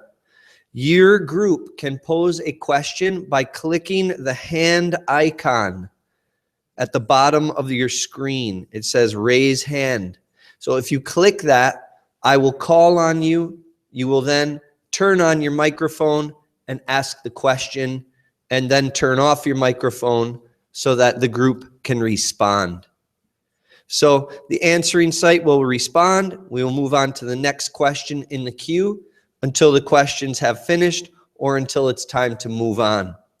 Then we will move on to the next group and proceed with the same process. So at this time, I would like to invite up the students from City High Middle, who will be available to take any questions that you might have. So if you, anyone at any of the other sites, if you click the hand button, I will call on you to pose your question.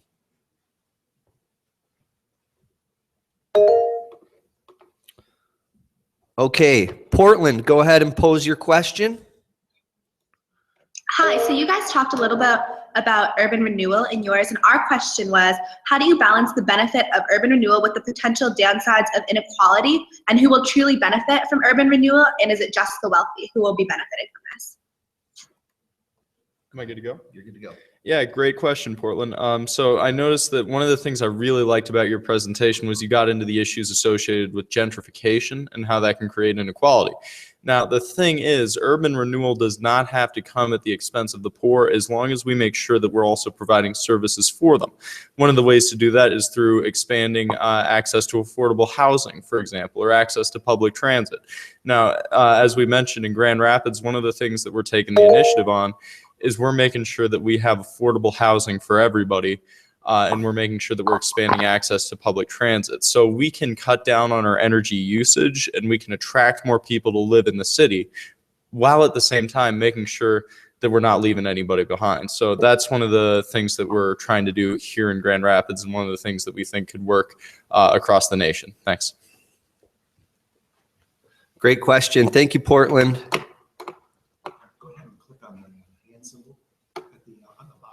All right, right here or this one?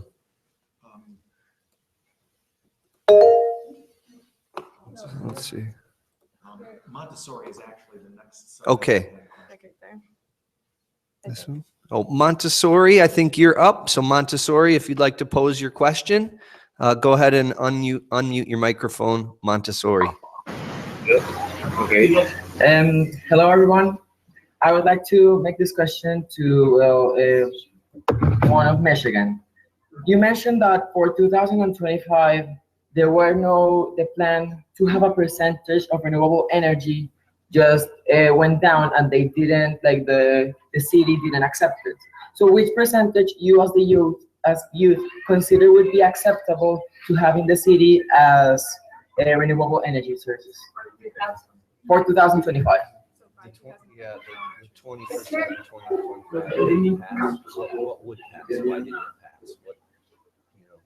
pass? Was I clear enough, or should I repeat it or rephrase it? Yeah, I've got it. Thank you. Yeah, good question. I think one of the reasons why it didn't pass was perhaps because of some of the other obstacles, the expenses, and just the difficulty of implementing these technologies. And what didn't pass was through it was going to be made a law in Michigan, so it was the government that decided not to pass it. One thing that would probably help would be additional plans of, rather than just a stipulation of we should meet this energy need by the state, is a real thorough plan of how we would do that through, what technologies, where the money would come from, all of that. So if we could get that sorted out, perhaps, of just a detailed plan of how it's possible, and show the policymakers and the people who would pass the law that it is possible, then we could get it passed. Yeah, thank you. Thank you. Yep, that's a great question. Thank you, Medellin. That was a huge problem for our city that did not, and for our state that did not pass. So we obviously have a perception problem that we need to address here in our state. All right, next up with a question is Curitiba. So Curitiba, go ahead and turn on your microphone. Hello guys, congratulations for your presentation. And I would like to know if what you mentioned about the birds, that is a fact that really divides people. Some people say that they really are damaged by wind turbines, and some people they say actually around one bird a year is dead. So what do you think? Did you research something about that? Here in Brazil, we have a statistic that say that in some eolic parks, like just one bird was killed in 1 year, and then some people use that as a disadvantage of eolic plants. So we would like to know if it really is a plausible statistic in the U.S. in your state also, or it's just like some people say that it isn't. disadvantage? Like you have a number for that or something or not? What do you think? Yeah, what do you think of it?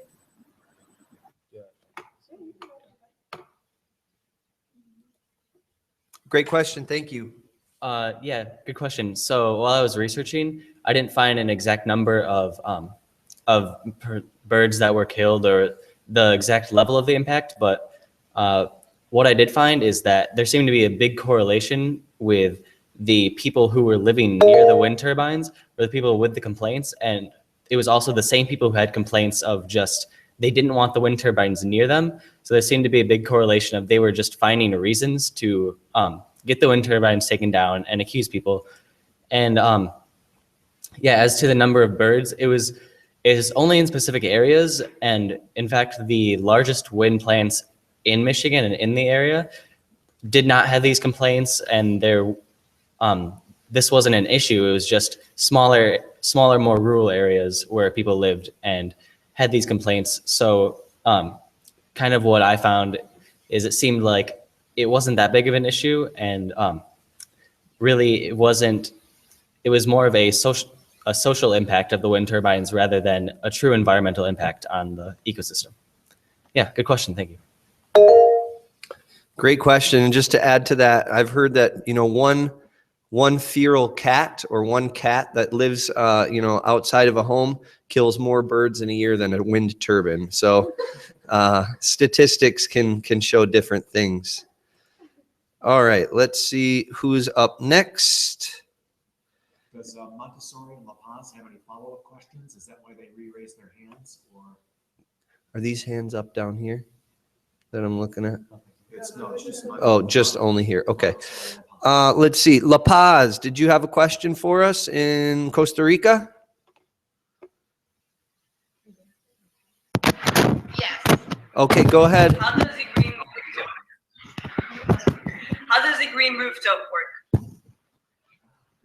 How does it benefit? Yeah, you guys have one. Sorry, can you hear us? Can you hear me? Yeah? Okay. Yeah, so the question was, what is the benefit of the green rooftop? Okay. Can you hear me?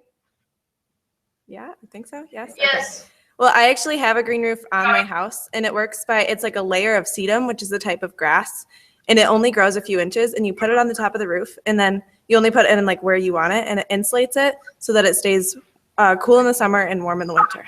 And yeah. Oh yeah, and it holds rainwater.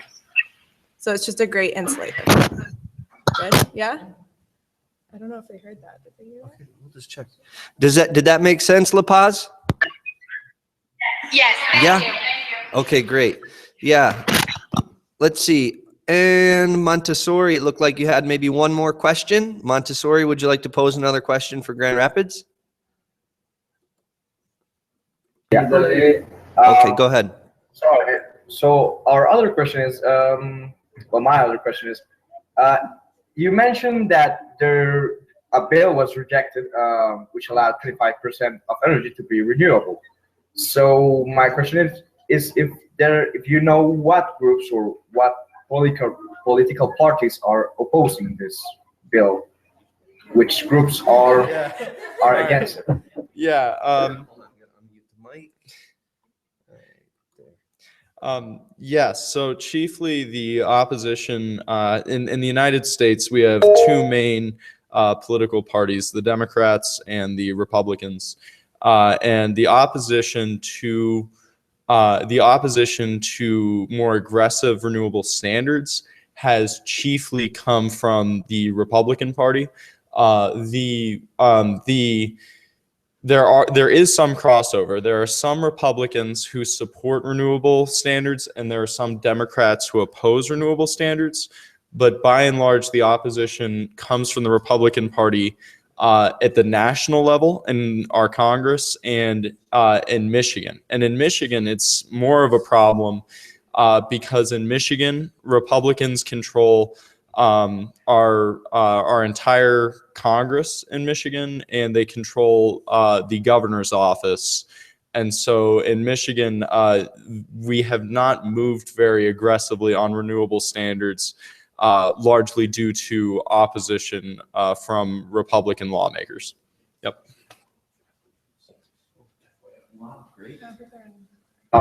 All right. Thank you. Thank you.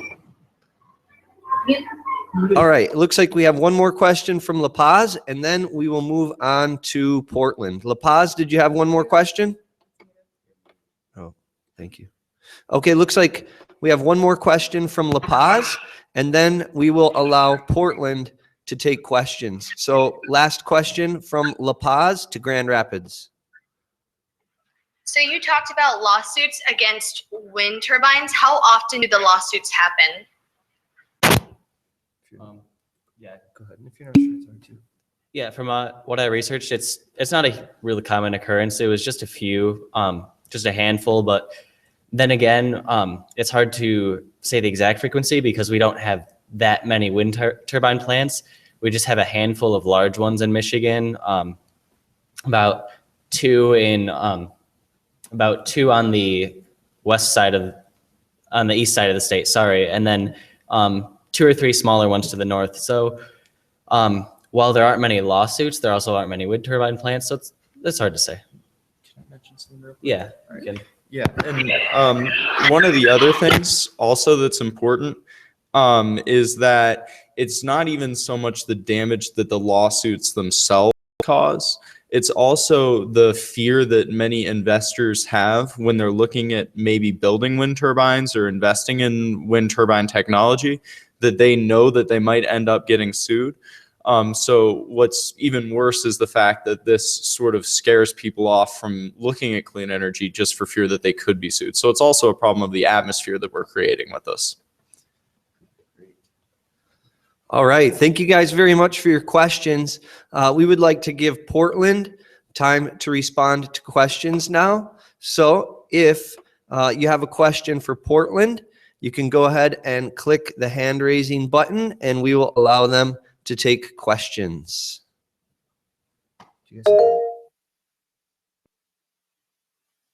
Okay, it looks like the first question is from Montessori.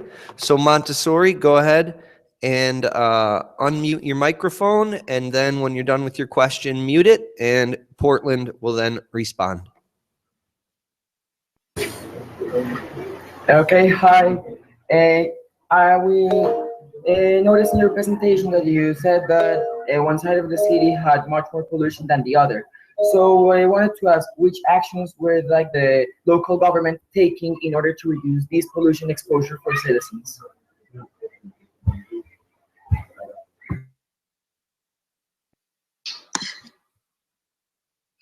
Yeah, that's a great question. Thank you. I think we're going to answer it together.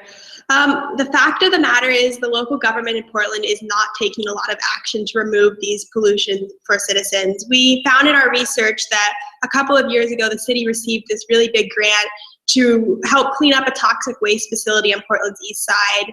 And ultimately, that money was spent minimally towards cleaning up that facility, but that facility was never fully cleaned up, and the government ended up investing the remainder of that grant, that money, into Portland's South Waterfront, which is this really nice area of the city where they have condos and like luxury restaurants and spas and things like that. So we would like to see more investment and more action, and that's why we recommended more awareness of this issue, more advocacy, and more discussion.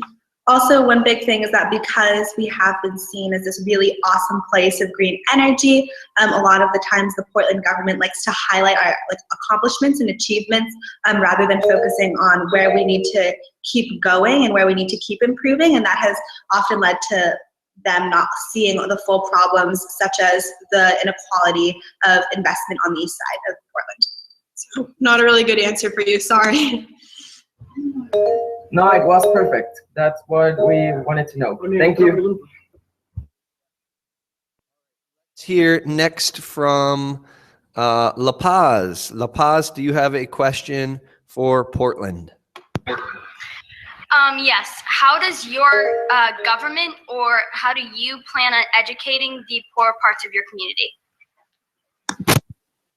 So that was sort of our last slide in building youth communities. Something that we found was that oftentimes children who are like children of color and children who go to school on the east side have less access to environmental education, whereas schools on the west side oftentimes do a little bit of a better job keeping that environmental focus on education. And that really what we were hoping to do was create mentorship programs where kids can work with other kids to learn side by side, hands-on learning, and really trying applying some of the things that we obviously have seen working in Portland, but to more of the Portland communities, and to really engage youth community through the Portland public school system throughout the entire city of Portland. Yeah, and one thing that we saw is kind of successful in our research, there isn't a lot of examples, but programs that are really getting young people involved hands-on. So having young people in schools go through all of their trash and say, wow, look, we could have been recycling this, we could have been composting this, or having young people go out and have bike to school day, or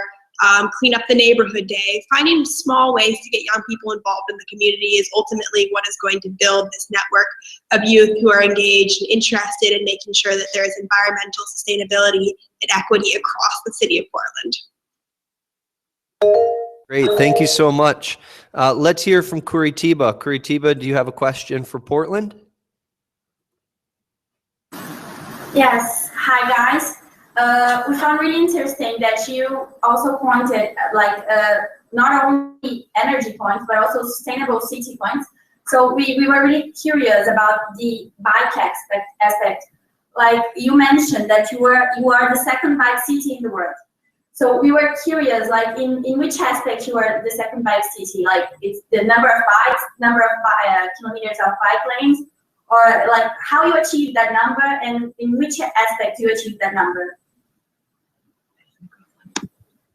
Yeah, I will say from the beginning, I don't think there's any just hard and fast ranking system that puts Portland as the #1 bike city. There's a lot of research and a lot of talk in Portland. Portland sees itself as a bike city. I think some of the things that define Portland in that way are there's a lot of bike lanes and infrastructure. There's not a lot of bike lanes and infrastructure throughout the city, but in certain parts of the city, there is a really bike-friendly environment. I think another part of that is Portland's bike sharing program, which is launching. So you can go around the city of Portland, and at different areas in Portland, you can rent a bike for the day. So you can bike around, you can go to work. It's also just something we're known for. There's a TV show called Portlandia that kind of makes fun of Portland, but in a lot of ways, they try and highlight how we're so bike friendly, and we see a lot of bikers, but when our research, we also found that these bikers and this access to bikeability is not equally spread. But the interesting thing is, because Portland is a relatively small city, for people who are living within the city center, it's relatively easy to, instead of just taking your car, which can be difficult for parking, and in general, it can be more expensive. For people who can afford to have a bike and who have access to the bike infrastructure, there's a really strong community of bike commuters. I think that's what makes Portland the bike city. The bike commuters, biking for pleasure, yes, but I think commuting and biking around the city and the bike lanes is what defines it. Great, thank you very much, appreciate it. All right, next up, Grand Rapids has a question for Portland.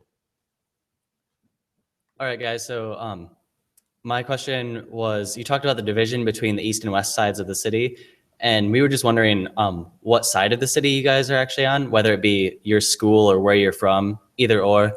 And then just kind of as a follow-up to that, or we were really struck by your mention of the Scando with the glass plant on the east side of the city, I believe it was, and just what you kind of thought of that compared to Flint, as we've had to deal with in Michigan. So just your comments on that.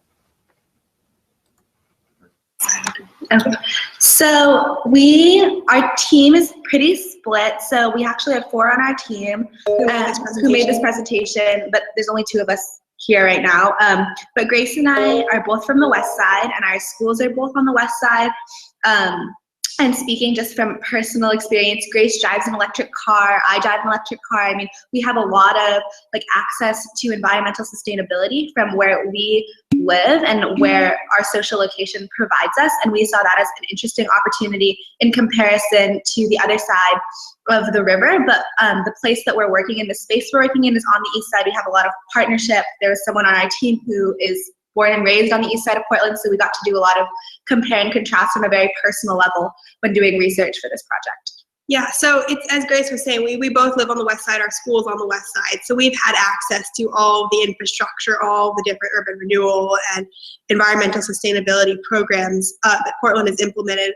That said, we're both very involved in efforts and organizations and programs that are based on the east side, so we've kind of been able to see what's going on there from a perspective of general privilege, yes. Talking more about the glass facility, yeah, we brought it up because we saw striking parallels to what's going on in Flint. Obviously, it's not a national issue. It's a little bit more localized, but it was a similar situation where there is this glass facility emitting these toxic chemicals and pollutants for years, and the Department of Energy Quality in Oregon had monitored this, had realized that it had been emitting this. People in the neighborhood had been complaining about strange smells and pollutants for years, and ultimately the company had been doing nothing. The Department of Energy Quality had been doing nothing, and it's just now coming to light in this media firestorm where Portland, where there's been this big cover-up, the government hasn't been doing enough. There's a big mayoral race going on, so that's become kind of a centerpiece of the mayoral race. And it's just been interesting to see how yet again this is happening in a neighborhood on the east side, polluting, schools, families, places of worship, community centers. And like one of like the really striking things too is that there is a community garden that is really close to this glass facility that was a community garden that was mainly run by like children and families of this neighborhood, and it was something that Portland had cited as well. Like, isn't this so awesome? We have more community gardens around the east side, but they just discovered that this toxic air has been so bad that none of the vegetables or plants that you can grow in that community garden can be eaten because it's so bad, and that like just shows how the trying to cover things up has been a repeated motif across the Portland's east side. And pretty much across the United States if we look a little bit more nationally. Thank you so much. Looks like we have a question from Minna and then Montessori, and then we will switch over to Montessori for them to respond to questions. So Minna, did you have a question?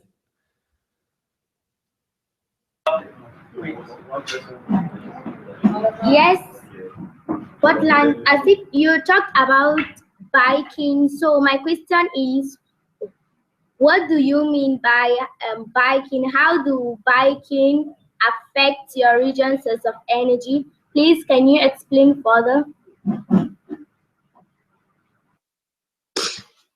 Yeah, so bicycle riding in Portland, as we talked about, is a big deal, and it improves our region's energy sustainability and energy renewability, because instead of driving cars and other things that are emitting pollutants, we have a greater percentage of Portland's population getting around, going to work, school, extracurricular activities after school by bike, which is not emitting any bad things into the environment, and is ultimately helping to make Portland's energy usages move towards more sustainable sources and help make Portland's environment a cleaner and safer place.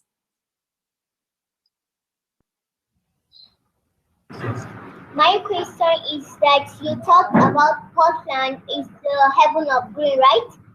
You talked about Portland is the heaven of green. Why did you say so? And please, I need explanation. I'm sorry, can you repeat the question? Okay, you talked about Portland is the heaven of green, and I want further explanation on. Yeah, okay. Yeah, Portland is the capital of green. Yeah, in the United States, Portland is kind of viewed as this town of hippies and liberals and people who, eat granola and drive electric cars and ride bikes and have green and organic. And to a large extent, that's true. We have a lot of green practices in Portland. We have a lot of focus on solar panels. We have a lot of focus on compost. So when we have food scraps and napkins and everything, we don't put it in the garbage. We put it in compost, and it goes to worms, and then we use it for farming and things like that. And that is government run. We have a composting system that the Portland city government helps implement. So it's not just like a by their own basis. And we have been cited as an example for a lot of other US cities as a green metropolitan area. And while we do agree that that is really true, we wanted to examine that further, which is where our research took us. Yeah, just going back to the waste, we said in our presentation, 70% of Portland's waste is recycled. I mean, I moved to Portland from Indianapolis, which is another part of the United States. And in Indianapolis, like there was a lot more garbage, there was not compost. But here in Portland, like garbage collection only happens once every 2 weeks. There's a lot more compost, a lot more recycling, and just a lot more general focus and effort on the general populace of having a green and sustainable city. So that's why we called it a green capital. Thank you for your questions. All right, thank you very much. That's it. That's a great question. Montessori, looks like you have a question, and then we will move to Medellin to take answers. So did you have a question, Medellin? Yeah, I was wondering if, according to your research, do people from the east side of Portland, do they have social mobility? I mean, is social mobility high in Portland? Or are the people from the east side kind of confined to the sustainable inequity?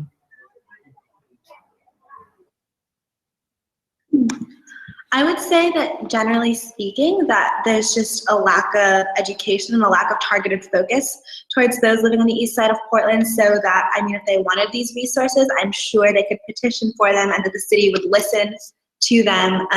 However, there is really a lack of education in the youth populations, and that the social mobility is pretty low.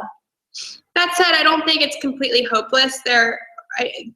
Not taking this out of the context of environmental and energy sustainability, Portland has a pretty strong public school system and a lot of different opportunities for young people across socioeconomic classes to engage, to get an education, to learn, and to improve their status. So it also has a very liberal government who is focused on helping the more low class and the more disadvantaged. And because of that, I would say, although there is not a lot of opportunities for environmental equity, I think there are possibilities for social mobility and general changing of socioeconomic class in Portland. Great. Thank you so much for taking questions, Portland. We appreciate it. All right. Up next, if Medellin would like to respond to questions, people can raise their hands and make questions for Colegio Montessori in Medellin. Any questions? Let's go ahead and click.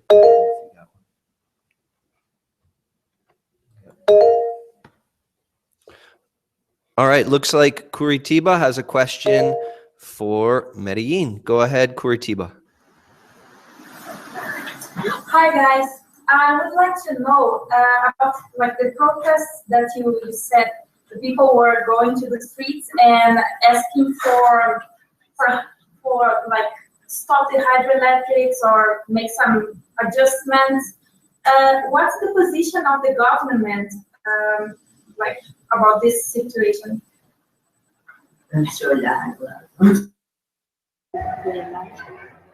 Well, even though the government tries to listen to these people, they say that the need for generating electricity is bigger. So they try to help them, maybe sometimes relocating them or listening to them, but they continue with the project. So if there's a hydroelectric plant going to be built and people oppose, they still build it and try to help the people in the best way, like giving them jobs or housing, but the project always goes on. That's a great question. Thank you. Let's see, Grand Rapids, we have a question for you, Medellin. Hey, thanks for the presentation, Medellin. I do have one quick question though. So you mentioned that that you're in a tropical climate, and I was just curious because you also mentioned that solar power hasn't really taken off, and I'm just curious, why do you believe it is that solar power isn't any stronger in Medellin? And then I'm also curious about here in the United States, Juan Manuel Santos is pretty popular. What do you think of his stance on energy, and what do you think the Colombian government and regional governments could be doing better? Thanks. So to answer your first question, the main reason why there is not a developed solar industry in Colombia is because, first of all, it's very expensive, as you said, as they have said, and second, water is a lot more available and makes it much easier and cheaper. So yeah, that's why.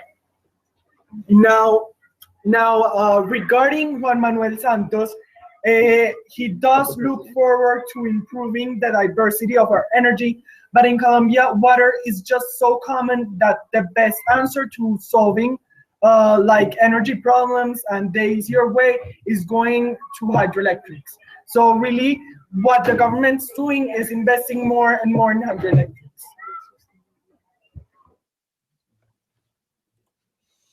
Got it. Thank you very much. Portland, do you guys have a question or two for Medellin? Hi, so we have 2 questions. So our first question, have you guys researched as to some of the long-term or environmental impacts of implementing hydroelectric dams on such a large scale? And then secondly, we've really focused on environmental equity. So has it been equally spread amongst upper class to lower class citizens, or is it centered around one class, and who is really benefiting from your environmental actions? So, of course, as a country, we have, and we as an investigation group, we researched on the long-term effects of hydroelectric plants. And they are mainly the ones we presented because eutrophication is not something that happens from one day to another. It takes some time. Habitat loss is much more immediate.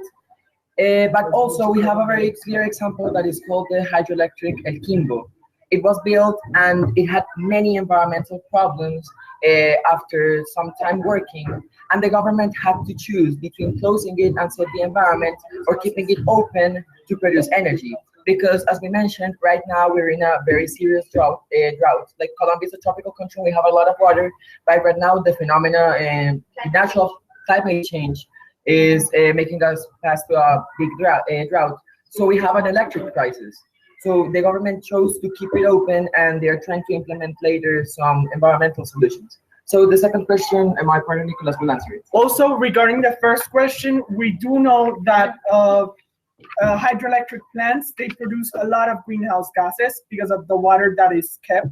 So that is really something that our government should be, and that our like people should be looking forward to eliminate, like more ways of getting rid of hydroelectric plants. But as we said, the government is investing and companies are investing in hydroelectric, so that's not going to change soon. Now, regarding the second question, energetical inequity and sustainable inequity in Colombia is really high. For example, in the city that we live in, which is Medellin, there are some places of the city that have no energy. Why? Because of the armed conflict, there are a lot of people that arrive to the cities that have no houses. So they build them for themselves. And so the government can't solve their problems like in the short term. So these people that arrive, as we call them in Colombia, desplazados, they have no energy. They probably have a low water available, and they have no sewage system. So they get here to the cities, and their problems, the problem of the city grows and grows, and so it has become a major problem for our cities and for our country. Okay. Great question. Thank you very much, Portland. And La Paz has a question for Medellin. So La Paz students, go ahead and pose your question for Medellin. Okay, hi. I was wondering if you guys have ever had any technical difficulties with your dams, like breaking and then flooding your guys' communities.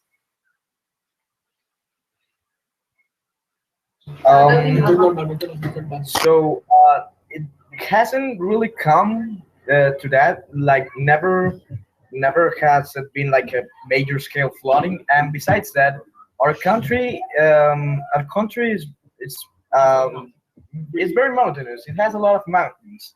So most dams are built upon valleys, meaning that they are not in risk of flooding anything.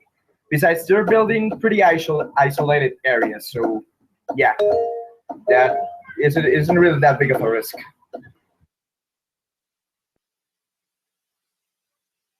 And then we have one more question from Minna, and then we will go to Minna to ask questions of them. So Minna, did you have a question for Medellin?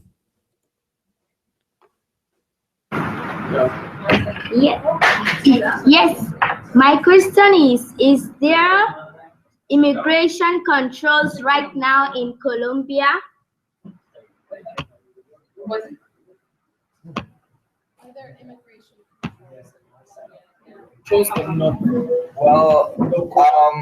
we do have immigration control, foreign immigration control in Colombia. But if you mean local control, for instance, people that are displaced by the building of the dams, there's not really anything. They just come here and sell themselves. But as for the external control, yeah, there is borderline control and all. In fact, locally, that has been the problem. That people that are displaced from the armed conflict and for the creation of hydroelectrics and other large infrastructural projects, they come to the cities without any control, and so the cities can't solve their problems right away, and that is the problem, really. And also the displacement is not only made because of hydroelectric plants. We focused it here because that was our focus in energy, but also displacement occurs in Colombia because of the armed conflict we are living right now. All right, wonderful. Thank you for taking our questions, Medellin. RCE Minna, would you guys be willing to answer some questions? If so, people can raise their hand and we will allow them to ask questions to RCE Minna. Any questions?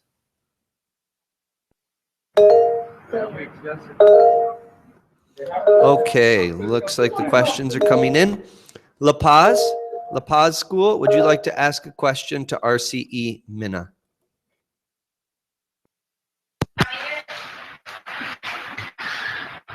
We wanted to know what grade you were in because we were really impressed with your presentation.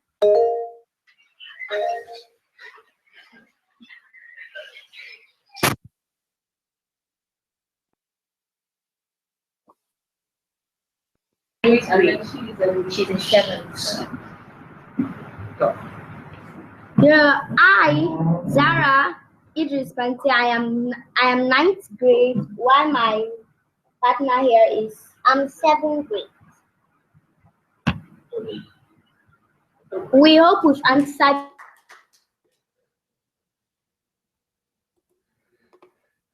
That's great. Thank you. We had the same question in Grand Rapids. You guys did an excellent job. Next question is from Medellin. Medellin, go ahead and pose your question for RCE Minna.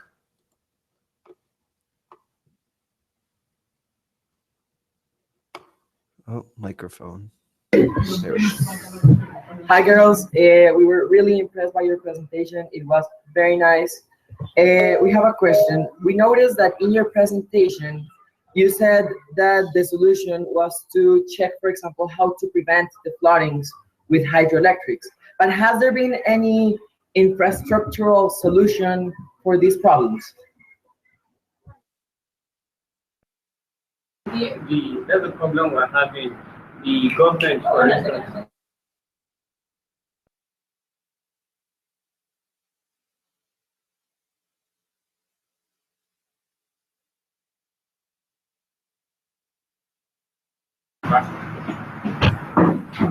We don't have the infrastructure now, but we are hoping that the government will provide the infrastructure so that we can work on it and solve the problem.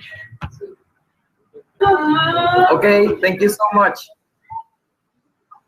Great. All right. Thank you very much. Let's see. Curitiba, did you have a question for Minna? Hello, girls. Thank you very much for your presentation. It was really nice.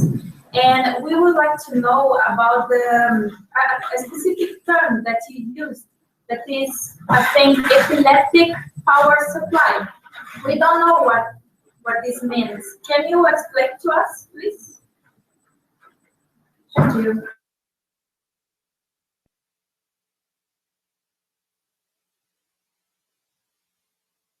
What we mean by epileptic power supply is that we don't have light often.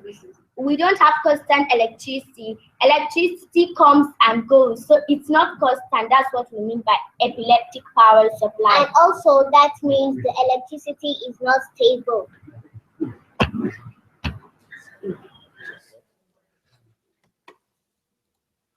Great, that makes sense. Thank you so much. Let's see, Portland. Portland has a question. Portland, go ahead and pose your question for Minna. Hi, so our question was, what is the spread of environmental efforts in big cities versus maybe in more rural places, and how has the government taken action? Also, what do you think some of the overarching views of the Nigerian government are to shape environmental efforts going forward?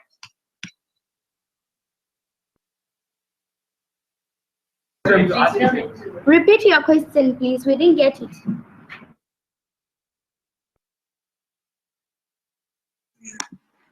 Okay, so our first question is, like, in cities versus maybe in less urban areas, how has environmental energy conservation efforts changed? Like, is it better in the city or worse in the city, or better in maybe the country versus the more rural areas?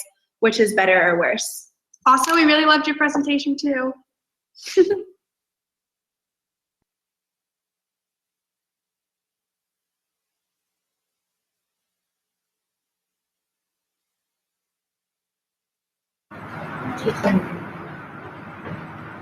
In Nigeria, it is even better in the rural.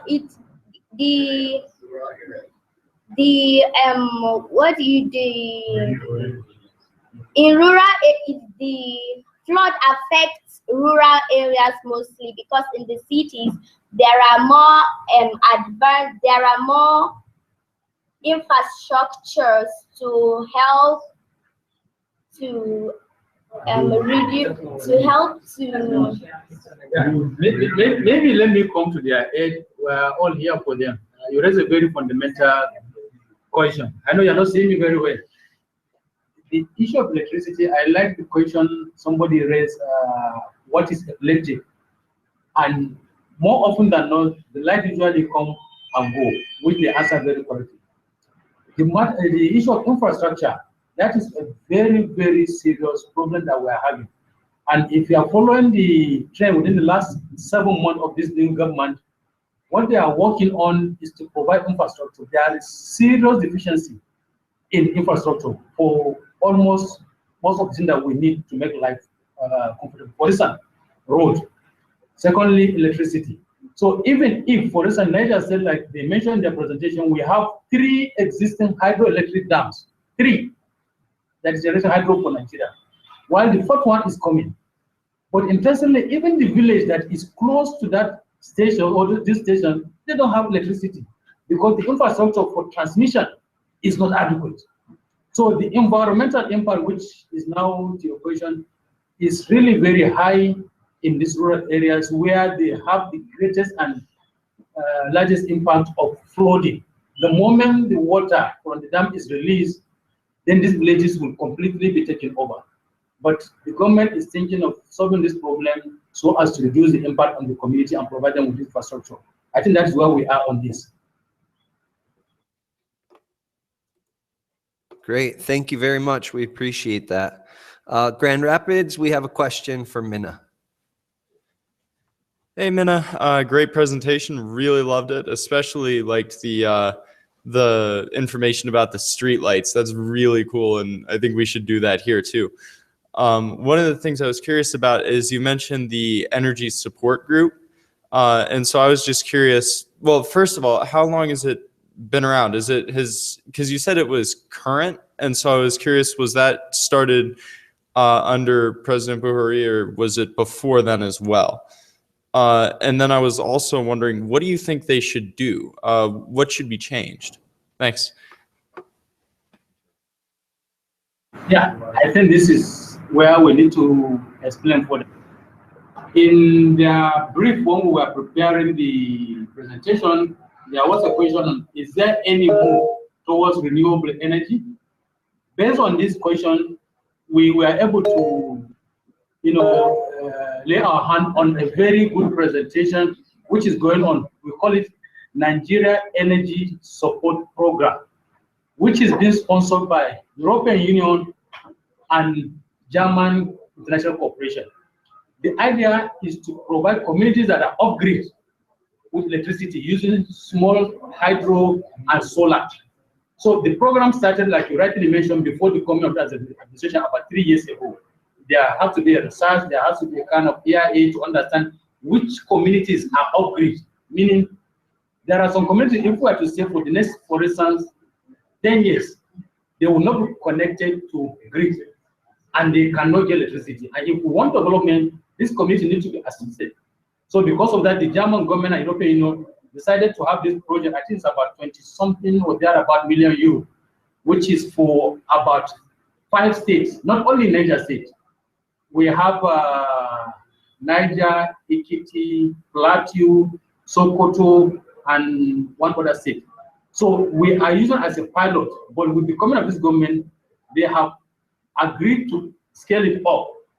So your question, the energy support program started before this administration, but right now we are working on it. In fact, last week, the managing director of GIZ International was in Mina to come and see how far we have gone. And that is where we are. And I think it's very important thing we're introducing this young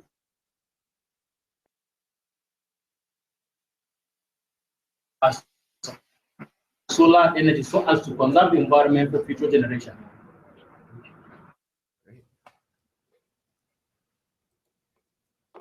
Great, thank you very much.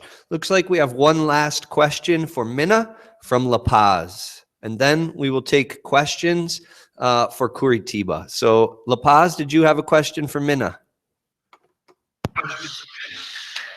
Hi, we really liked your presentation, and I hope that I get the company's name right, but are the RCE and the GIZ companies trying to help with sustainable energy? I was wondering if there's any fundraising that's happening in your community to help those companies. And we also wanted to know, what does your community do when the floods happen? I think I will answer the first, and I would like to leave the rest for this young student to answer what they think or what the communities are doing at their individual and level of understanding. Fundraising, no. It is wholly a kind of intervention from German and European governments. However, because the German government, they are only bringing this idea, and German and European Union, to reduce the dependence on unsustainable sources of energy. So now we are at the verge of, should I say, connecting the first 3 pilot schemes to see how small-scale hydro and solar energy can work. Unlike what happened, what I've seen in some of the presentations, you have gone far, but here we are just experimenting, and I believe we will go to that extent. This is more of government and international donors. However, you raise a very good point. How is or are the communities involved in raising funds to get this thing done? I think it's a very good development which we need to look at. If I had this discussion before now, we will have raised that to the MD of GIZ to look at the community so that they can own it. On the issue of what happened to communities after flooding, of course, one of the major problems is lack of basic amenities.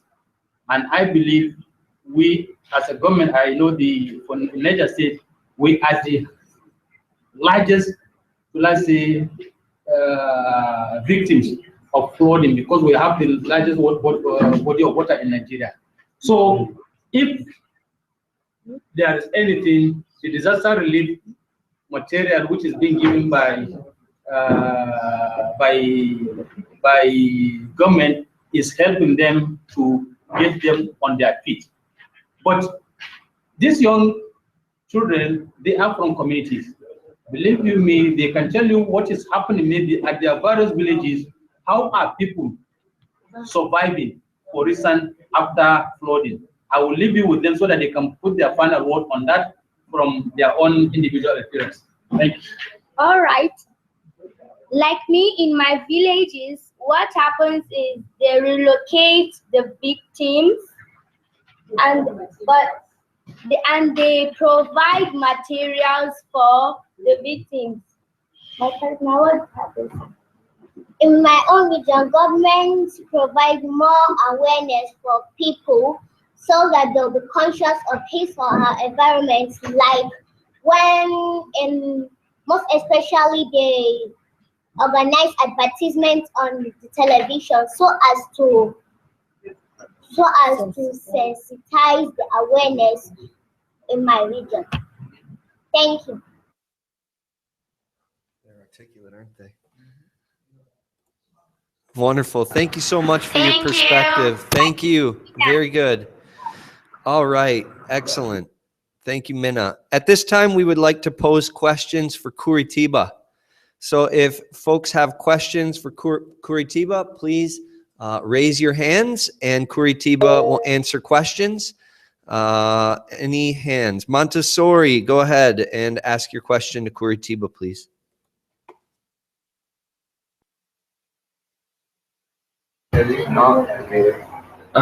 You mentioned, well, we all know Brazil is pretty big, fifth largest country in the world. But in the projections you showed, solar energy only represented about 3% of the energy produced for the country. So if Brazil is so big, why the amount of solar energy is so low?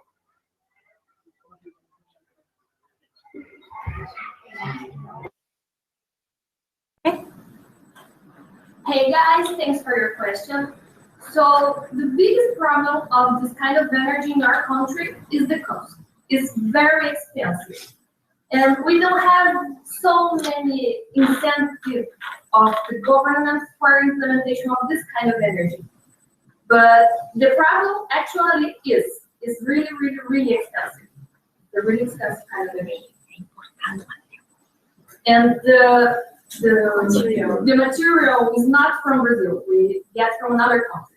Import in that's get more close to this kind of energy. So it's really expensive. Thank you very much. That, I think, is a problem everywhere. Let's see, Grand Rapids, we have a question for your Curitiba. Hey, Curitiba, thanks for the presentation. One of the things that I was wondering is, I know that Brazil is somewhat dependent on oil and natural gas, particularly for exports and things like that. So one of the things that I was wondering is, have you noticed any sort of like change in public opinion since the Petrobras scandal? And do you think that people are starting to embrace renewables more or not really?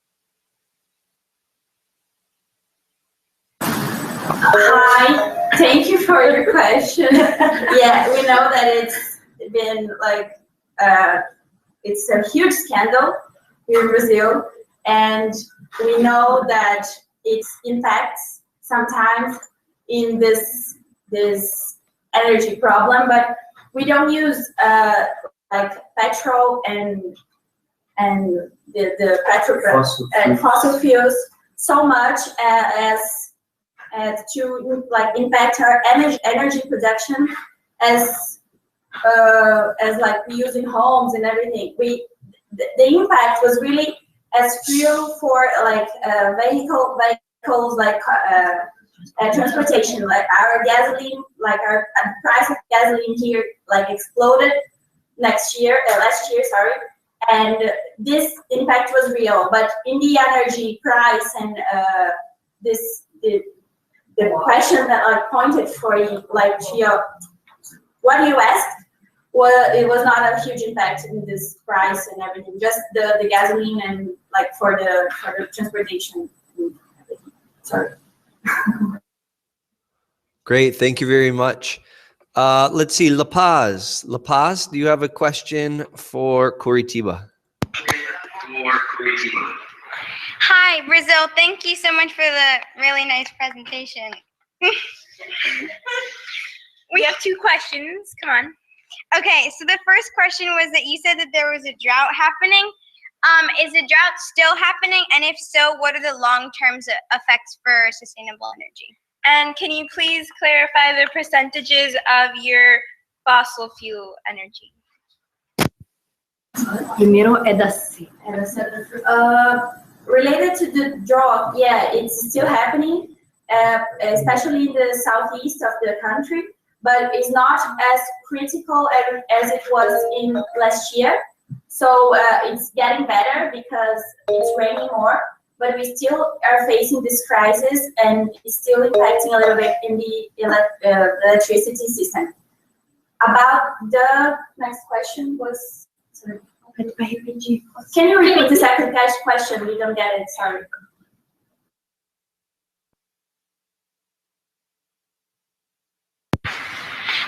Can you confirm the percentages on fossil fuel usage?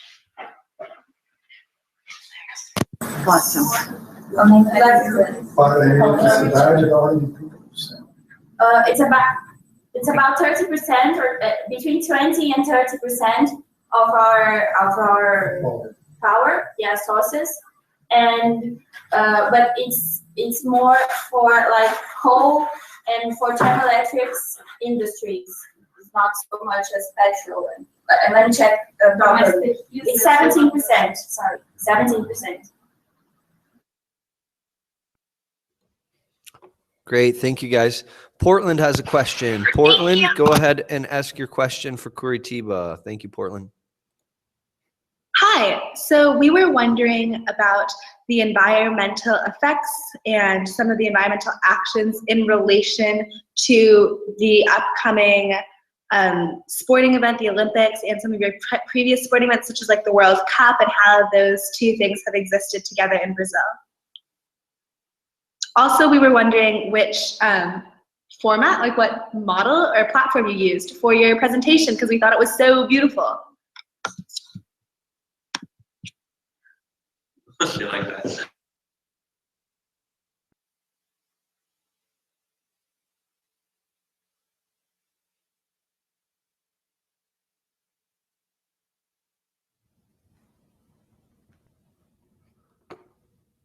About the format of the presentation, it was done in the Illustrator, like the Adobe Illustrator, and then push like copied to PowerPoint, yeah. So, and about the sustainability for the Olympics, we don't know actually how to answer that because yeah, it's a huge polemic here in Brazil. The government says everything is clean and fine, but some people say that it's not. And we are not sure how to answer that for you properly because, like, being really honest, we don't know because it's also like for the Olympics, it's just in Rio. So they face different problems as the whole country does. But to be really honest, we don't know.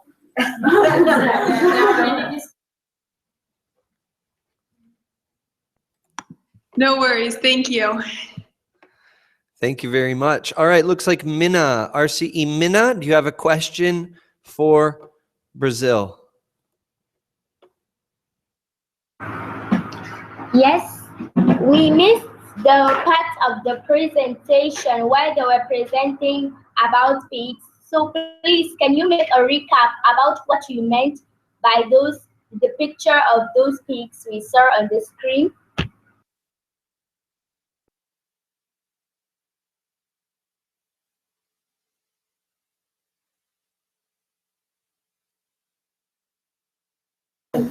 Okay. Sorry, we could not understand which part of the presentation you missed. Can you repeat, please?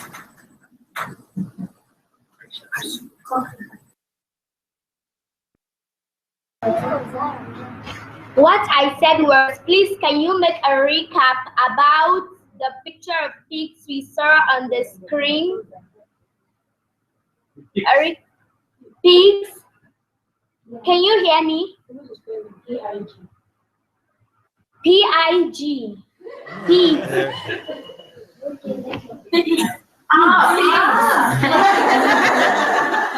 Okay.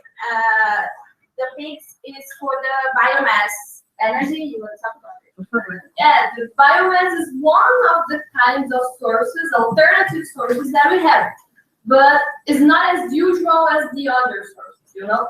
And we use the residues of the pigs to generate the biogas. And actually, we use sludge for water and wastewater treatment to generate the biogas. It's really used also in the sugar production and agriculture, like the rest of sugar production. It's really used for product energy, and it's really it's a really huge energy source and has a big impact mainly on the agriculture and livestock economy. So it's important in that point of our economy and culture and everything. And not only pigs, we use cow food, residues of cow food. It's increasing the use, and there are not so many power plants, but we are importing technology mainly from Europe, and they are spreading around. The results are very nice. Great. Thank you very much for taking questions, Brazil. We appreciate you very much. Also, we would now like to hear if anyone has questions for La Paz, our final group to take questions. So La Paz, we are going to raise hands and hopefully you can answer some questions for us. Does anyone have questions for La Paz? I'd like to know more about the geothermal. Okay, first question is from Grand Rapids.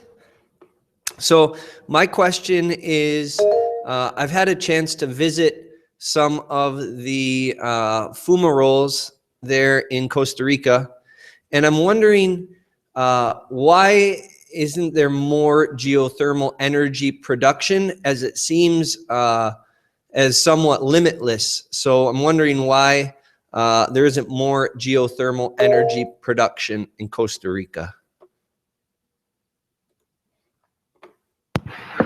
Hi, so I guess we could have more, but it's more, it's easier for us to have solar panels and wind turbines because Costa Rica, for our part, Guanacaste, is known for the sunniness and for some parts of the year and the wind for others.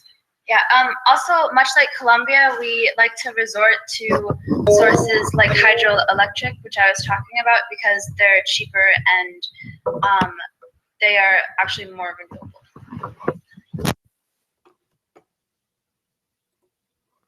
That makes sense. Thank you very and much. And also, they require a very big amount of nature. What did you say? The whole class laughed. Okay, La Paz, we can't see you. Can you unmute your video, please? No, because our internet's being really slow, so. We'll try. We're trying. Okay, that's fine. Thank you. No problem. Yep, we can see you. That looks good. Portland, did you have a question for La Paz? Portland.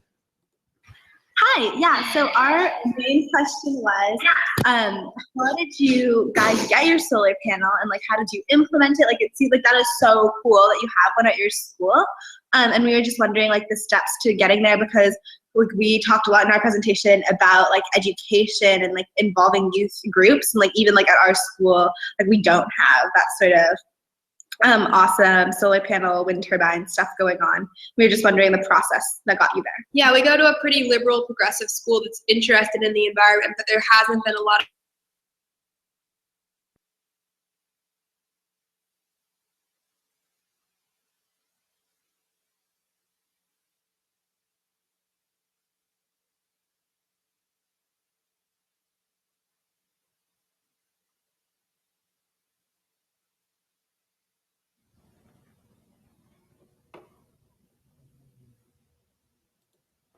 Okay, La Paz, sorry, it looks like we had a glitch. La Paz, can you answer the question about how you got the solar panel? So, how we got a solar panel was from a generous donor in the community, and I think that the donor was happy to give them because he was also excited to start the solar panel age in Costa Rica. And we're also trying to work on bringing more solar panels to us through other donors and working with the information with this classes. And we are, this class is actually on getting more solar panels and how to save energy here. Wonderful. Well, good luck with that. Hopefully next year we'll be able to see a couple of solar panels on your school. Let's see. Medellin has a question for La Paz. Go ahead, Colegio Montessori. Sorry. Hello. We also have a question regarding the solar panel. We just noticed, well, you just told us that it was given by a donor, but are you planning on maybe not only expanding the project to your school, but maybe to other parts of the city or other schools in order to motivate the use of renewable energies? And do you want to make the school energetically self-sufficient?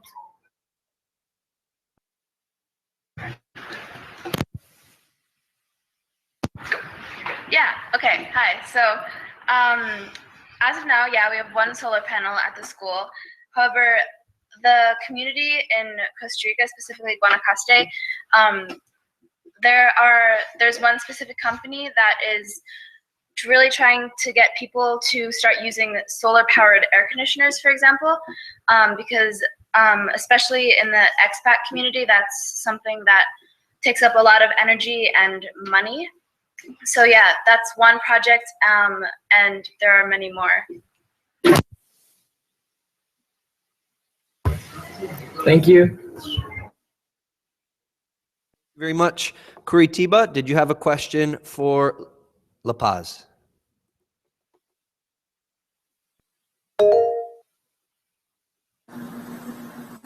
Hi guys, thank you for your presentation. We were really curious about the geothermal energy, because here in Brazil we don't have many volcanoes and natural sources like this. So we were really curious, like if it would how the technology develops in the country, and you have to import many things, or it's already cheap for you in this kind of production. Because like for us, for example, we have a lot of sun and we could use a lot of solar energy, but we don't use so much because it becomes really expensive, because we have to import a lot of technology and a lot of materials. So for your geothermal energy, you can like be sufficient in the country with it, or you have to import a lot of technology and a lot of materials as do with the solar energy. How expensive is it? Yeah. So we have a lot of volcanoes in our area, but it takes up a lot of space, geothermal energy, and geothermal places, and it takes a lot of maintenance.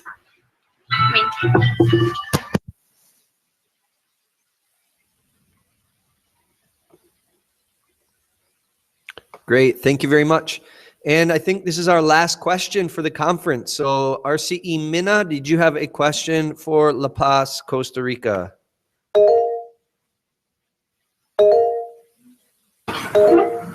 Yes, we have a question for them.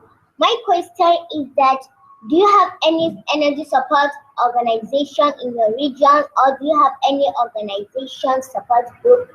Please answer. Sarah, you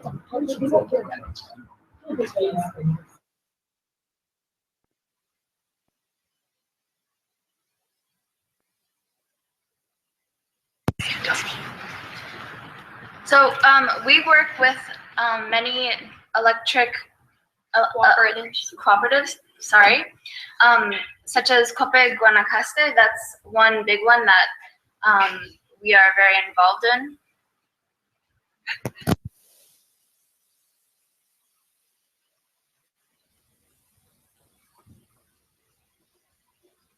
All right, wonderful. Well, thank you everybody for all of your questions, all of the presentations. I know for me, this is a really inspiring day. Obviously, the world gets a little bit smaller when we can all come together right in our own communities to have this discussion about sustainability and energy. A few things that I would like to share in conclusion as closing remarks. In summary, you know, some of the, I guess you could say, themes that seem to be transcending across all of our regions are as follows. Obviously, politics. Politics plays a huge role for all of us. And so as much as it's difficult to get involved with that, obviously it seems as though some of the solutions definitely lie within our political systems. Another is efficiency and cost. And by increasing efficiency and lowering cost, we gain access to the most renewable energies. Also, decentralization and diversification.